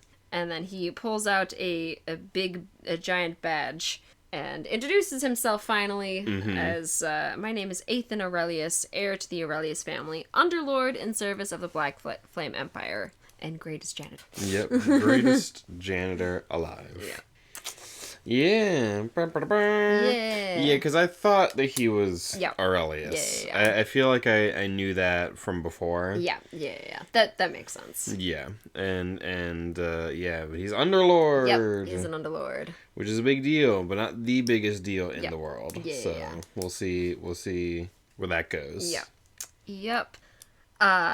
And Jylong doesn't believe him at first. He's like, they're a day out or whatever. Like, what do you, like, and, like, if the Aurelius was here before, they would have just, like, cleaned this whole place out. And, like, what do you mean? And Ethan's like, what I want cannot be commanded. And he pulls out the spear and then, like, just throws it away. He's like, I don't want this. I'm looking for recruits. This is all I want. It's like, this? I don't even give a shit about this. Yep. This means nothing to me. I'm so much stronger than you. Yep. And then he gives Lyndon a bunch of Madra. Yeah. So he walks up to Lyndon and just pokes him in his core. And just is like Yep. And so then Lyndon can heal now because he was he was not able to heal because he went through all his Madra. Yep. But then Ethan does something or whatever where and something pressed down on Lyndon's soul. It was like the feeling of having his spirit searched, but 10,000 times stronger. 1,000-pound weight pushed against his core, weighing his Madra, making him feel as though he were being pressed into the ground. Everyone else seemed to have it worse. Several of the golds fell to their knees, and some of them screamed. It's Conqueror's hockey. Yeah, right. And the remnants and stuff, the Sand Vipers are freaking out and all of that. Yeah. And then Ethan's like, you've insulted me more than once now. Some other underlords of my acquaintance would have you pulled apart piece by piece over a month's time. Others would simply obliterate you. But I'm famous for my good humor and forgiving temper. You've lost a friend, so I think you've more than earned a few lapses in judgment. And of course, you've earned a campaign of vengeance against Lyndon here. Yeah. Yep. He's pulling the Joseph Gambit. Come back when he's stronger and kill him then. And he goes, like, Jylong's, he's part of your family. A flower in the greenhouse is never half so beautiful as one in the wild. Don't you find that to be true? I like to think it's the added edge of danger. Yeah. Give me 1 year with him after a year of my instruction. If he's not your match, then he has only himself to blame. Does that sound fair to you? He's iron. I may as well kill him now. Yeah. And Ethan goes, then you're waiting a year in respect for my wishes. In compensation, I won't strip this place to the bone and then break it looking for marrow. Yeah. Like, I could fuck all of this over for you right now. I could kill you. Yep. I could steal this whole place, give everything to the Aurelius. I could do all this shit, but I'm being nice and letting you still do the thing you wanted to do. My students pick one thing first each, except for Lyndon, who has a few things extra hidden away, but that's just Lyndon. Yep. Right. Because he's like, the people who are here first, like, get rewards according to their... Right. You know.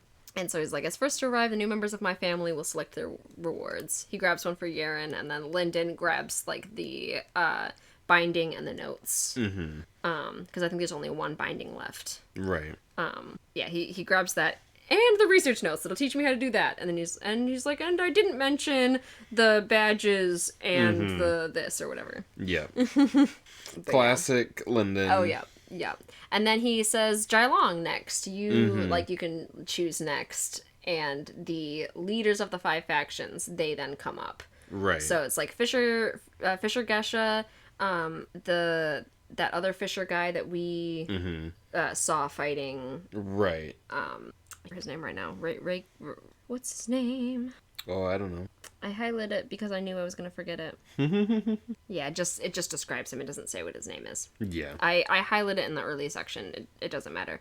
It's just the other Fisher guy. And then... yeah, I don't remember this guy at all. Is this like the guy who fought Crawl or whatever? It was the guy who had the other guy fight Crawl. Okay. Yeah, I don't remember that guy at all. Yeah. Even a little bit. We didn't talk about him a ton. He's super relevant. Yeah.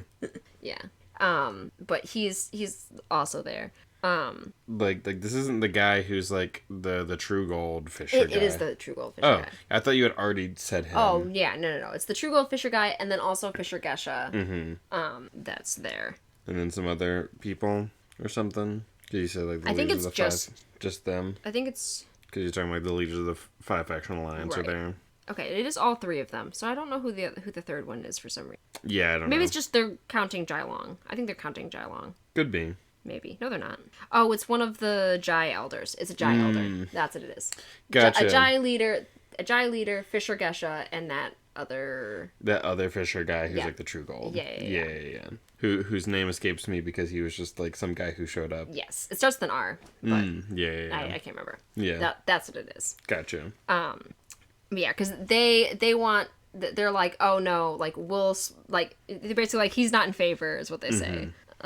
Yeah, it isn't appropriate for juniors to eat before their elders have a taste, is it? Fisher Gesha. Yeah. And then Jylong has served our clan's allies well, but he is not in favor. And then Fisher Gesha says, besides, that boy and the loyal gold accompanying him belong to the Fishers. They were soon to take their oaths, and it would be such a shame to have invested so much in their futures, only to have someone else reap the rewards. And Ethan's like, this is the only reason why I came here, was for recruits. Yeah. No. Right. As honored leaders of the 5 faction alliance, it's a pleasure to meet you. I was born 8th in Aurelius, and thanks to the good fortune of the heavens, I reached the stage of Underlord at quite a young age. And then they all collapse. Yeah. Yeah, they're like, uh-oh. Yeah, and then Ethan goes up to the Jai leader and like starts like knocking on his hair. Yeah, and just being like, so like, what's up with this, huh? I've always wondered about the gold sign for the path of the stellar spear. Frozen hair? It's astonishing. Does it hurt? Does it hurt? As he's like knocking on it. Yeah. No, Underlord. Oh, really? How does it feel then? Helmet? Yeah. I see. Thank you for indulging my curiosity. And so then he kind of... Oh, there it is. Fisher Reagan. Raygon. I was, like, in my head, I was like, it's Reagan from Mob Psycho. I wanted to say Reagan, but I was like, it's not Reagan from Mob Psycho, but I knew it was something similar. Ragon? Yeah. Like Radon from Elden Ring. It's funny because there's another character in this series that has Rhaegar, but it's, like, not... That's funny. Yeah. It's in a different name. Yeah. But, yeah. So then he kind of, like, talks to each of them and is, like, it kind of threatens each of them and everything. Is like, I've dealt with people like you all my life. You've earned everything at the edge of your spear. Talking to Fisher Gesha. Oh, but you're a soulsmith, aren't you? You've earned it making the spears. I can deal with you like human beings if I take the time to know you. Slide into your walls you've built to slip through the cracks in your pride. But I don't have the patience for that today. I'm picking up the pair that you discarded. Do you have an objection? Yeah, because she didn't claim them earlier when they got, like, arrested. So it's like, you don't get to claim them now. She said there's no Fishers here. Yep, so you don't get to claim them now. Yep. But, I mean, you know, she couldn't have done it earlier. So it's like, it's understandable, but she was cool. She was fun, and I hope she's still around in the future. Fisher Gesha? Yeah. Yeah. They were at Gesha's place, like, in the next chapter. Yeah. Or whatever. We'll get to it. Right. But yeah, so then he continues to threaten them or whatever, and then he goes, but that's so morbid, isn't it? We're all friends here. And then he has Jailong choose what he wants. Right. Jailong chooses the spear. He goes, and choose well. I want you to pose a healthy threat to my pawn. I mean, the valued young member of my family. Right. This fucker. Yep. And so then, like, Lyndon's kind of thinking about Athan and just double thinking, you know, like... Yeah, it's like, am I... what have I gotten myself into, actually? Yeah. Lyndon's eyes seemed to be stuck on Athan. The man had never lost his smiling, pleasant demeanor. Ever. If he had driven the spider's leg through Gesha's forehead, would he still be smiling? And what about when he watched Jailong tear Lyndon to pieces in a year? Would he be smiling then? Yeah. Yeah, what's with this guy? Yeah, like, because Athan is so fun to read. He's great. But to actually, like, interact with would be, like, wild. Yeah, and, like, also, like, but, like, even, like, we like Athan, like, the what we've read of him. What's he up to? What is he really... Do we know, like, what do we know about him? Yeah. I mean, you know. How good is he for our people, you know? Yeah, I mean, I imagine he's alright. Yeah. But...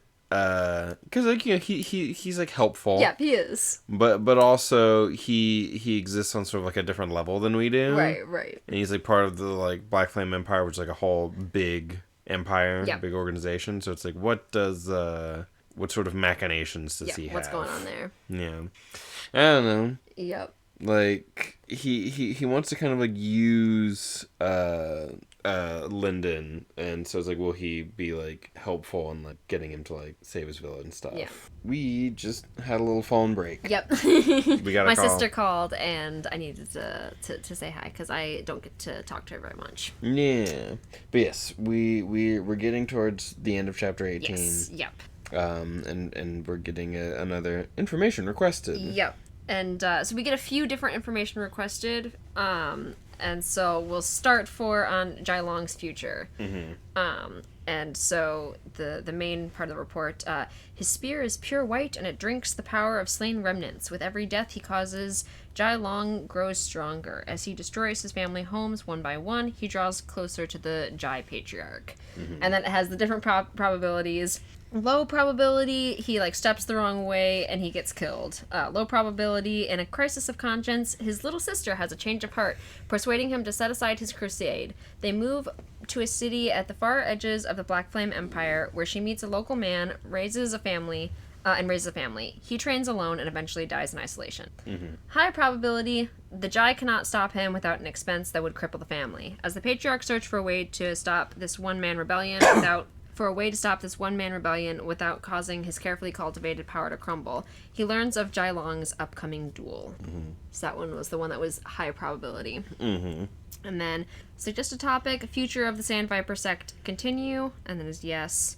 And then it talks about Sand Viper Gokran, Kral's father, coming home and seeing his son dead and, like, waiting for Jailong to take revenge in a year. He just has to wait and... Yeah, and just wait for it to happen. Yeah. Yeah, which also does mean that, like, if he succeeds against Jai Long, he's still gonna have this guy mad at him. Right. Which, whatever that ends up being worth. Yeah. And then, suggested topic, future of Jai Long and Wei Shi Linden, continue. And then it says... Warning, deviation detected. Entity Wei Shi Linden has deviated from primary course. Further data required for accurate calculation. Best estimate to follow. Yeah. And so there's some sort of deviation for Linden. What? Yeah, I wonder if that maybe has something to do with Ethan. Yeah. Because Ethan's fucking around with him. Yeah. Because, like, Ethan could just sort of be pretending to be Underlord. Yeah. To be, like, that sort of low for him, right. You know? But I don't know. I don't know what the deviation is, per se. Yep. And so then it goes through a few different probabilities for Linden. High probability, where...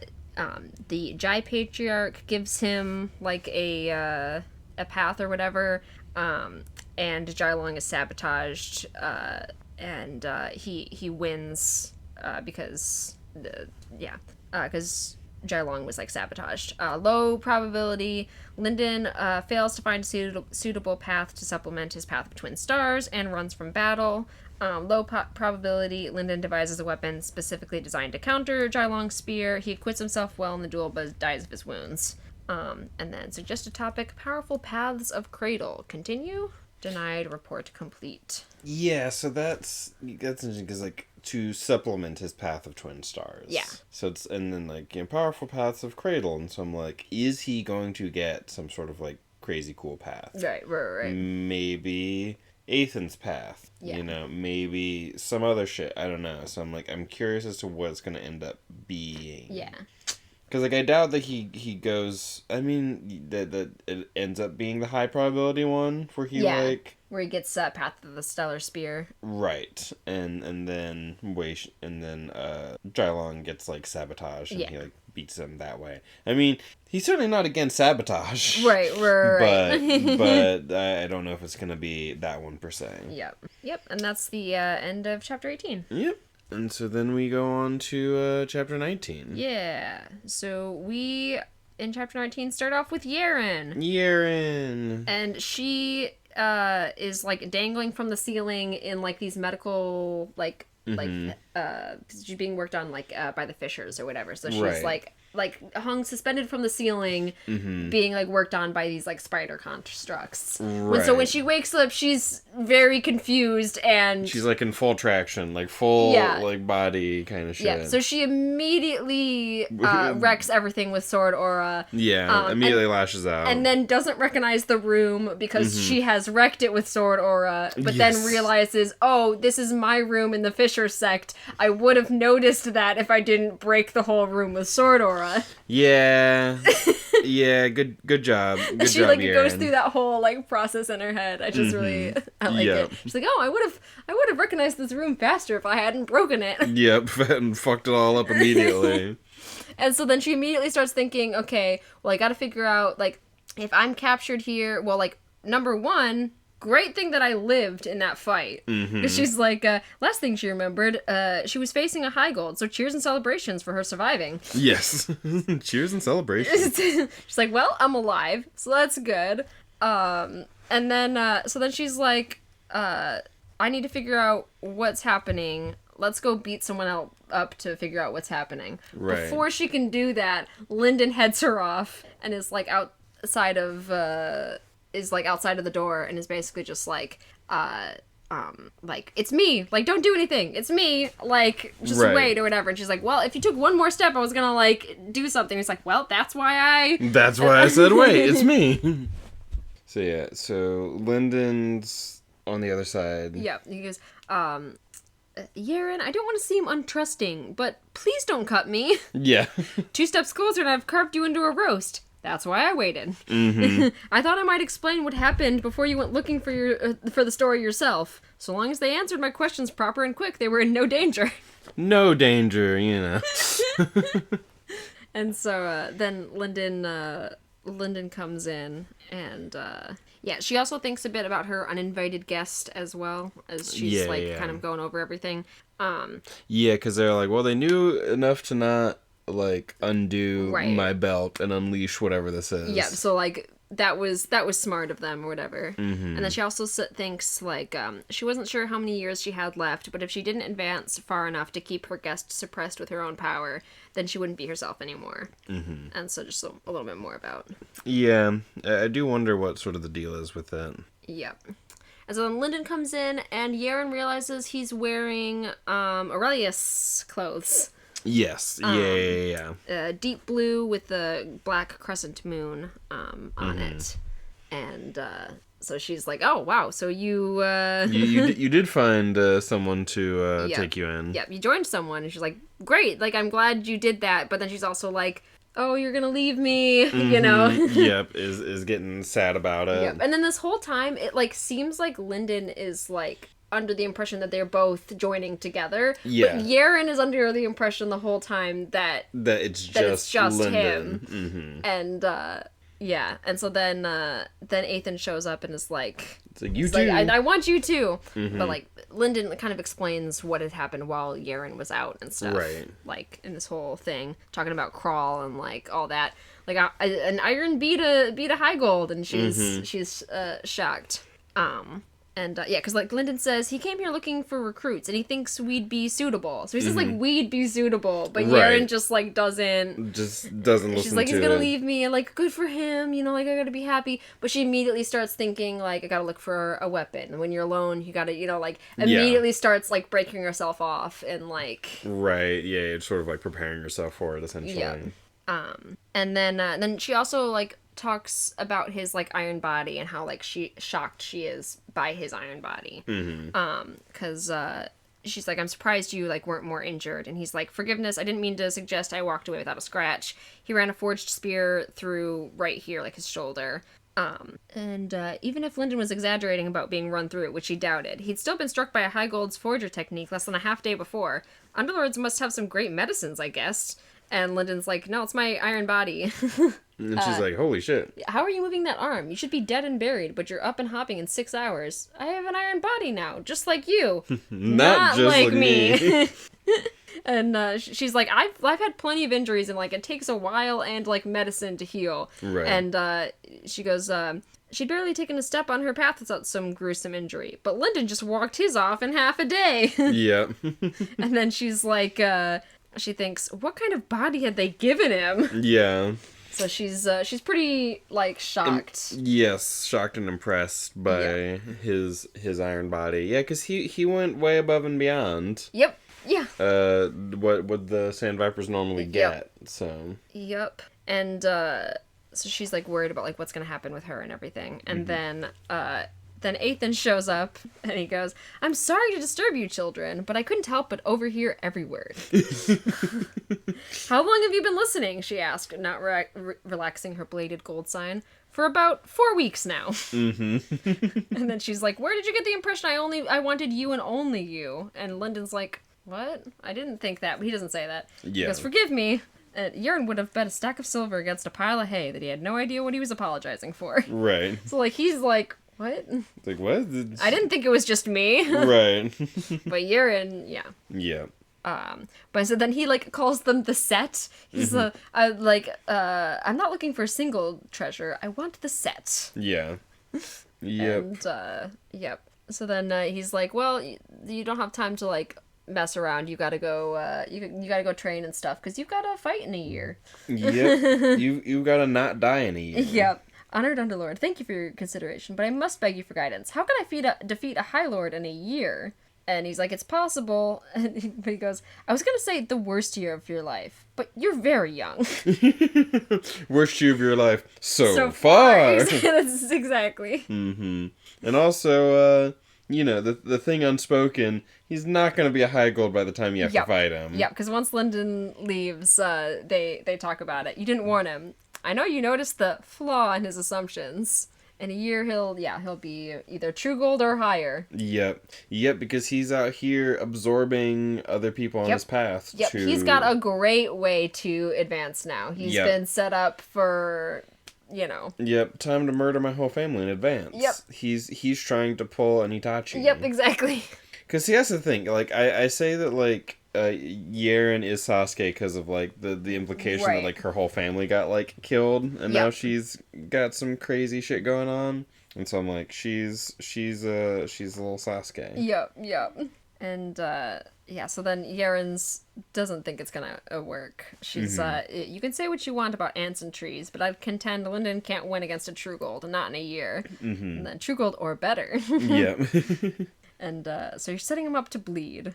And talking about how he wants kind of the perfect material to work with. And what he sees in Linden and stuff.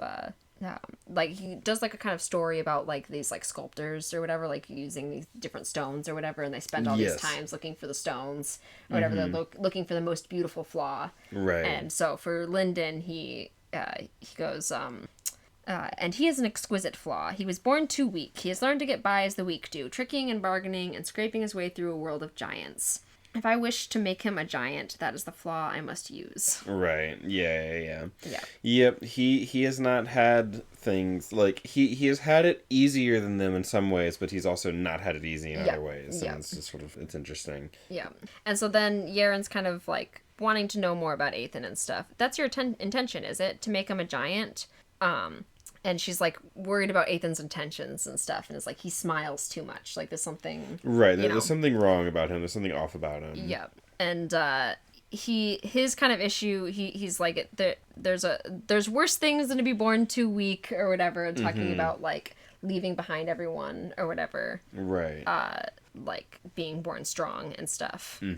Fate is far worse on those born with too much. In the Empire, I've heard it said that only 1 in 100 low golds ever makes it to high gold. The same holds true between high gold and true gold. Between true gold and underlord, 1 in 1,000. By definition, each advancement means you leave behind everyone you know until eventually you've surpassed them completely.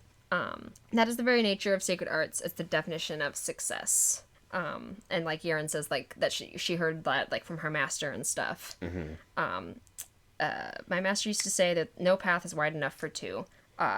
He lost his smile somewhere along the way, and he was giving her a look of such intensity that she wondered if she was seeing him for the first time. And that is exactly the problem I wish to solve. I've been looking for people to walk with me every step of the way. Where to, she asked. To the end. Yep, to reach the end of the sacred arts. Yep. as Elder Whisper said. Yep. Do you think that the sacred arts end at gold? Yep. This idiot thinks that the sacred arts end at gold. Get out of here. Yeah. And then like Yeren's like, do you think Linden can keep up? And Ethan's like, well, he's a gamble, but if he can keep up, then you're gonna have to keep up with him. Like, it's one or the other. Either he does, like, great and you're gonna have to struggle and keep up, or it's just not. It's just not gonna happen for him. Yeah, because he's willing to go through anything. Yeah. He'd do anything for this. And Ethan also draws attention. He says, like, you'll have to keep up, unless, of course, you come to terms with your unwelcome guest. So he says, like, specifically mentions that. Right. She does have sort of, like, a path as well, like a path to keep up, to advance like that, but it's got something to do with this. And she's very scared of it and doesn't want to think about it. Right. And then also, it's part of the reason why she joins, is she's like, oh, well, he knows about this, and he has some sort of knowledge about this that could be helpful. Yeah, and so then, like, me joining is like, okay. Yeah. And so then she joins the Aurelius family as well with Linden, and she's like, I'm not calling you master. It's Ethan. Ethan will do. Yep, it's interesting. Like, does she have, like, another remnant that's trying to, like, host itself in her? Yeah. In a weird way? I don't know. Yeah. Yeah. Yeah. I also have a couple questions, like, at the end of this book and stuff for you, like, thinking about, like, going forward. Right. What do you think? How do you think the duel's gonna go? Because, like, we have a year. Yeah. I don't know. I mean, the part of me is like, well, Linden's not gonna die unless, we pull some bullshit to save him. Right. But, like, I'm like, maybe he is gonna build his own sort of, like, not spear, but, you know, like the spear. Right. And, you know, it's like, oh, you know, he'll build a weapon, he'll do well, but he'll still succumb to his wounds. And, like, maybe it'll be something like that, but he'll survive. But I don't know. Yeah. Yeah, I imagine the next book, because after Iron is Jade. Yeah. So I imagine he'll hit Jade. Got you. But whether or not he hits Gold, I don't know. Because in this book, he starts by, like, hitting Copper. Yep. He starts his book hitting Copper, and then at the end, he hits Iron. Yep. So, like, maybe, because, like, he might get sort of, like, caught up to where, like, Yaren was in, like, low Gold or something. And so it'll still be, like, he's still, like, outside of his sort of weight class, but he still wins because that keeps being his thing, where he keeps winning even though he's fighting people who are, like, ranks higher than him. So, like, maybe that'll still, like, happen. Maybe it's not even happening next book. Right. The duel. So, like, maybe it'll be, like, a couple books before we have this duel. Yeah. Yeah, that was another question I was going to ask. I was like, are we going to, like, time skip to, like, the duel, or are we going to, like, you know...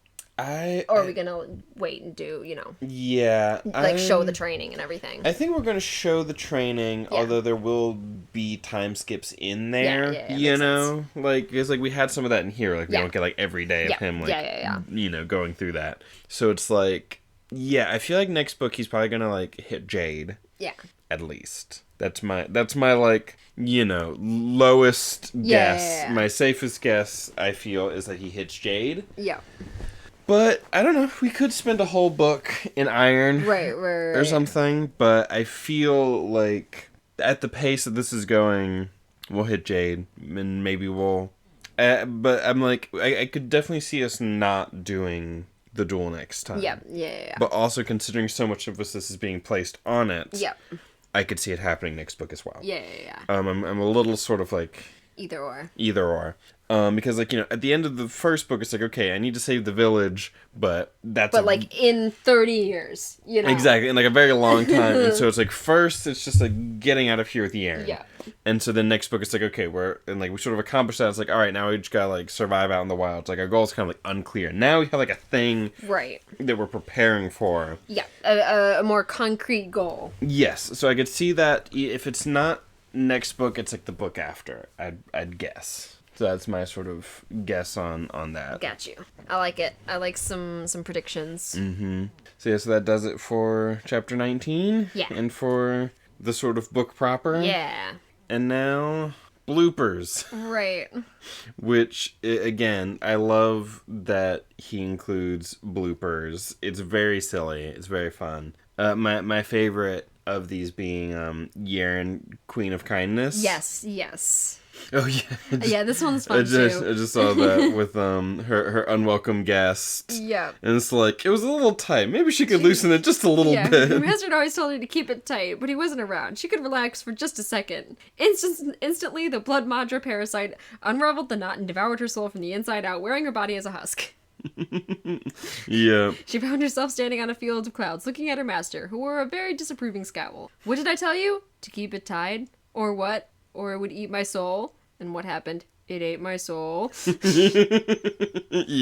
It's so fun. I love these little, like, goofy Yaren moments. Yeah.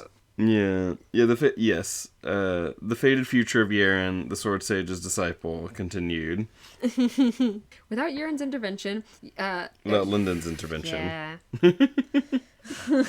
Without Linden's intervention, Yaren continues to do battle with the Heaven's Glory School. Ultimately, she survives to have her revenge and recover her master's body and spirit, which she takes along to the outside world. She's fortunate enough to run into an old friend of her master's, who takes her in and continues her training. She's adopted into a new family and lives a blessed life as her rough edges soften and she becomes a more complete person, as well as a more powerful sacred artist. In only a few short years, Yaren is not only one of the most powerful people in Cradle, but also one of the kindest and most charitable. She leads the world into a new era of compassion and equality. Suggest a topic. The once future golden age that would have been led by Yaren, Queen of Kindness. Continue? Denied. Report complete. He's like, okay, I should have asked you about... Maybe I should have asked you before I told you Lyndon to rescue Yaren.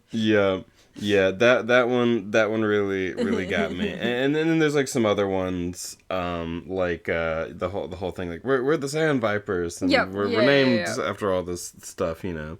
Yeah. There's also we could train normally. Yes. It's like, what if we trained normally? I have a plan. I've been working on it for days, and that's not the only sheet. Say, I'm listening. What's your plan? Get this. We could train normally.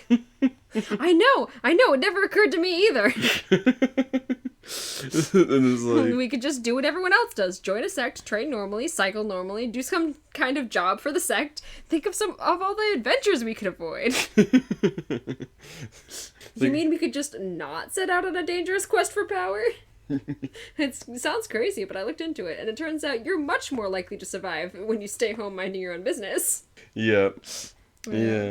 Sounds cracked in the head if you ask me, but I'm game. Great. And there's no time to lose. Lynn sat down in a chair. What are you doing? Nothing. Oh, man.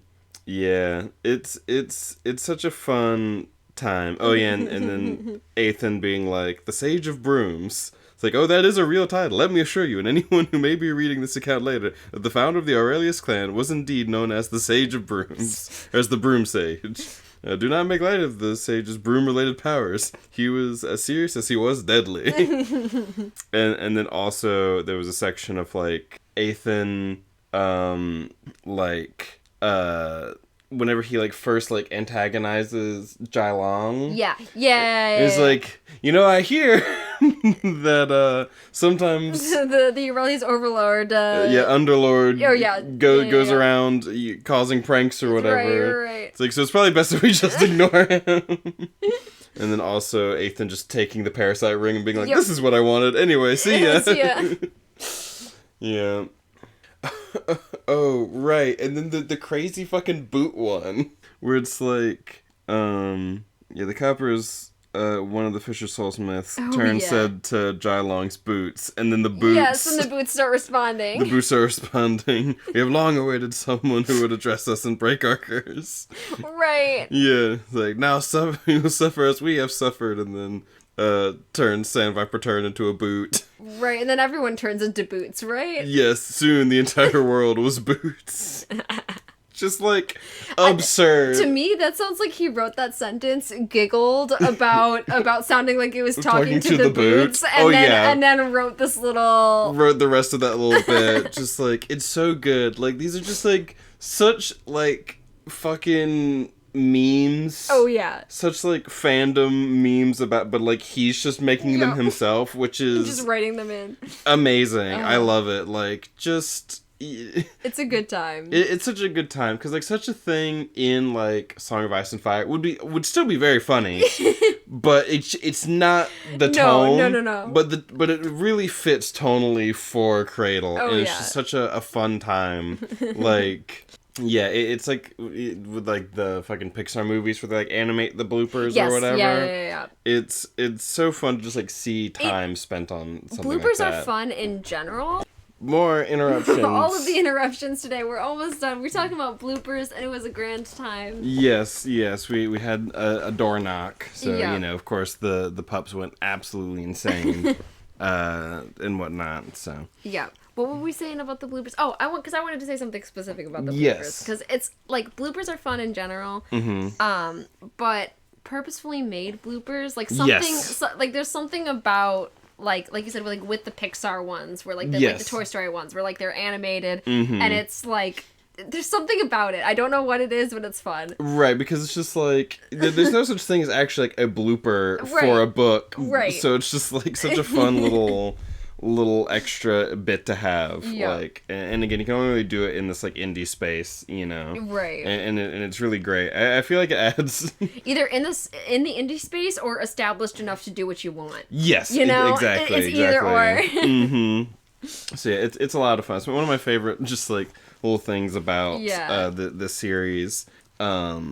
I mean, it's like I am enjoying the actual thing itself. But it's just like it really elevates just knowing like you get a sense for how much of like a weeb he is. Yeah. And how much his fun... kind of personality. Yes, and how much fun he's, like, having with the series. Yes, yeah. It's fun because you can tell he's having fun. Yes. you know? Definitely. That's definitely, like, part of it.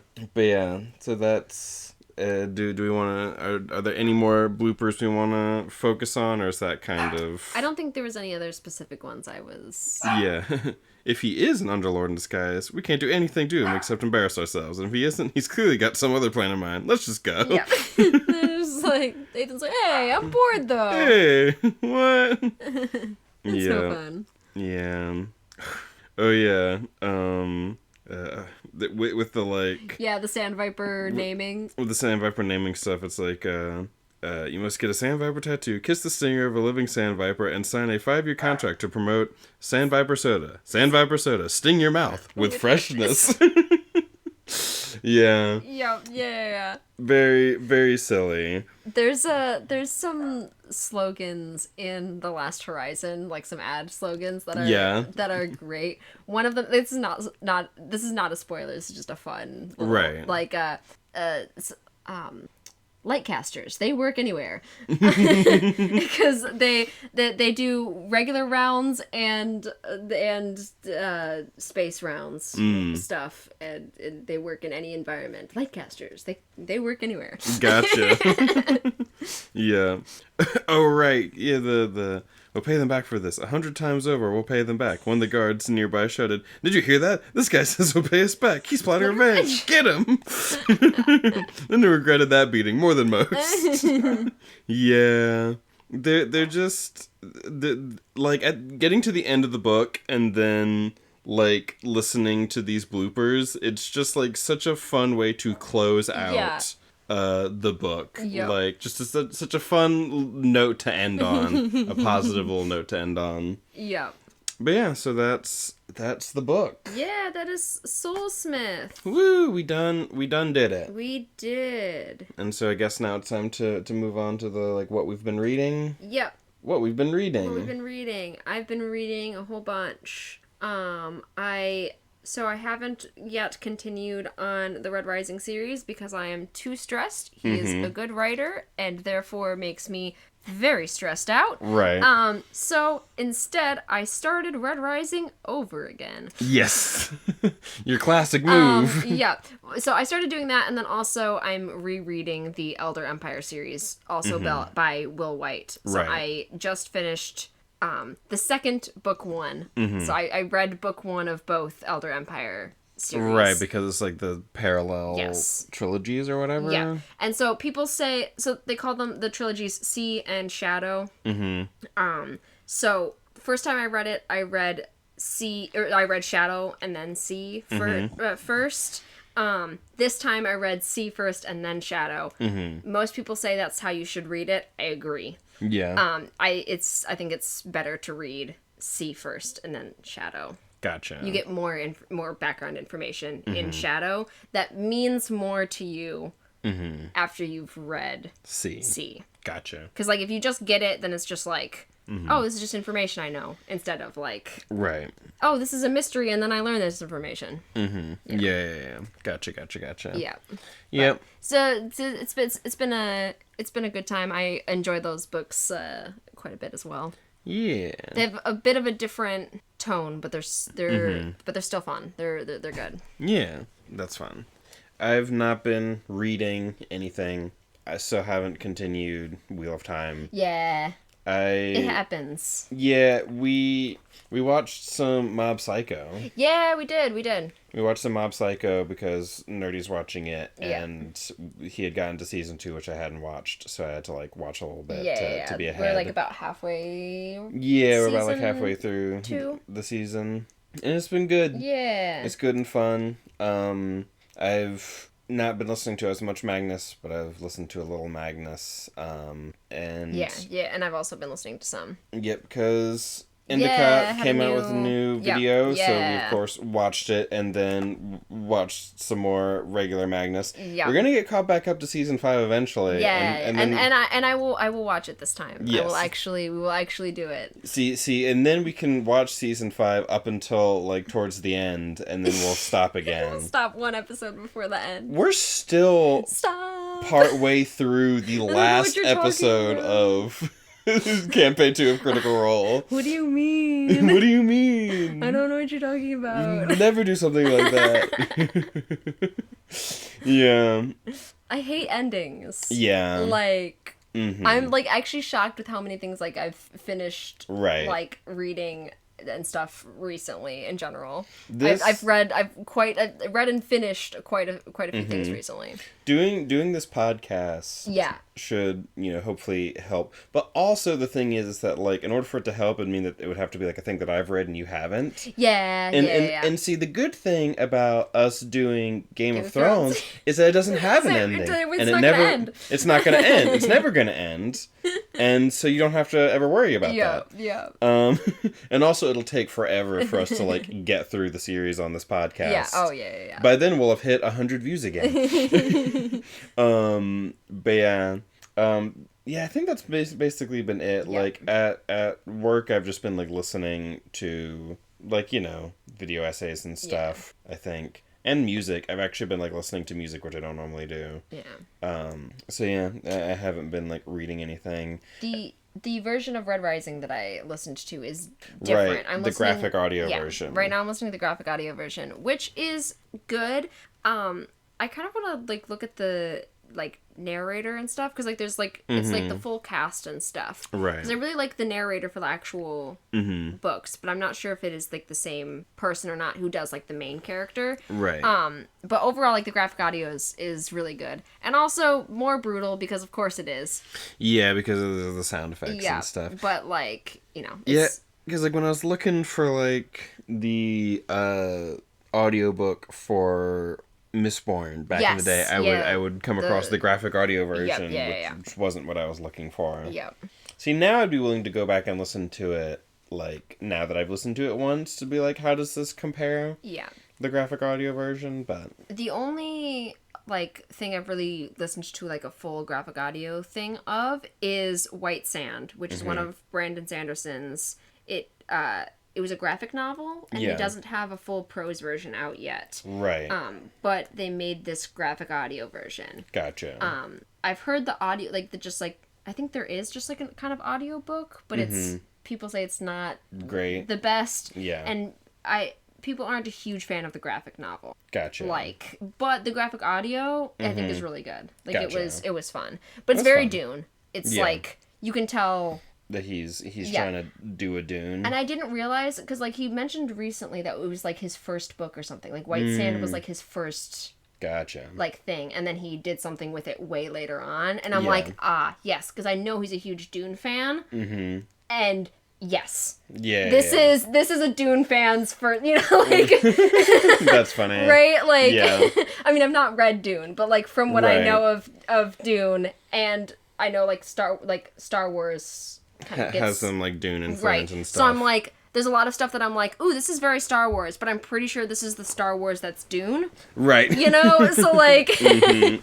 But, yeah. Yeah.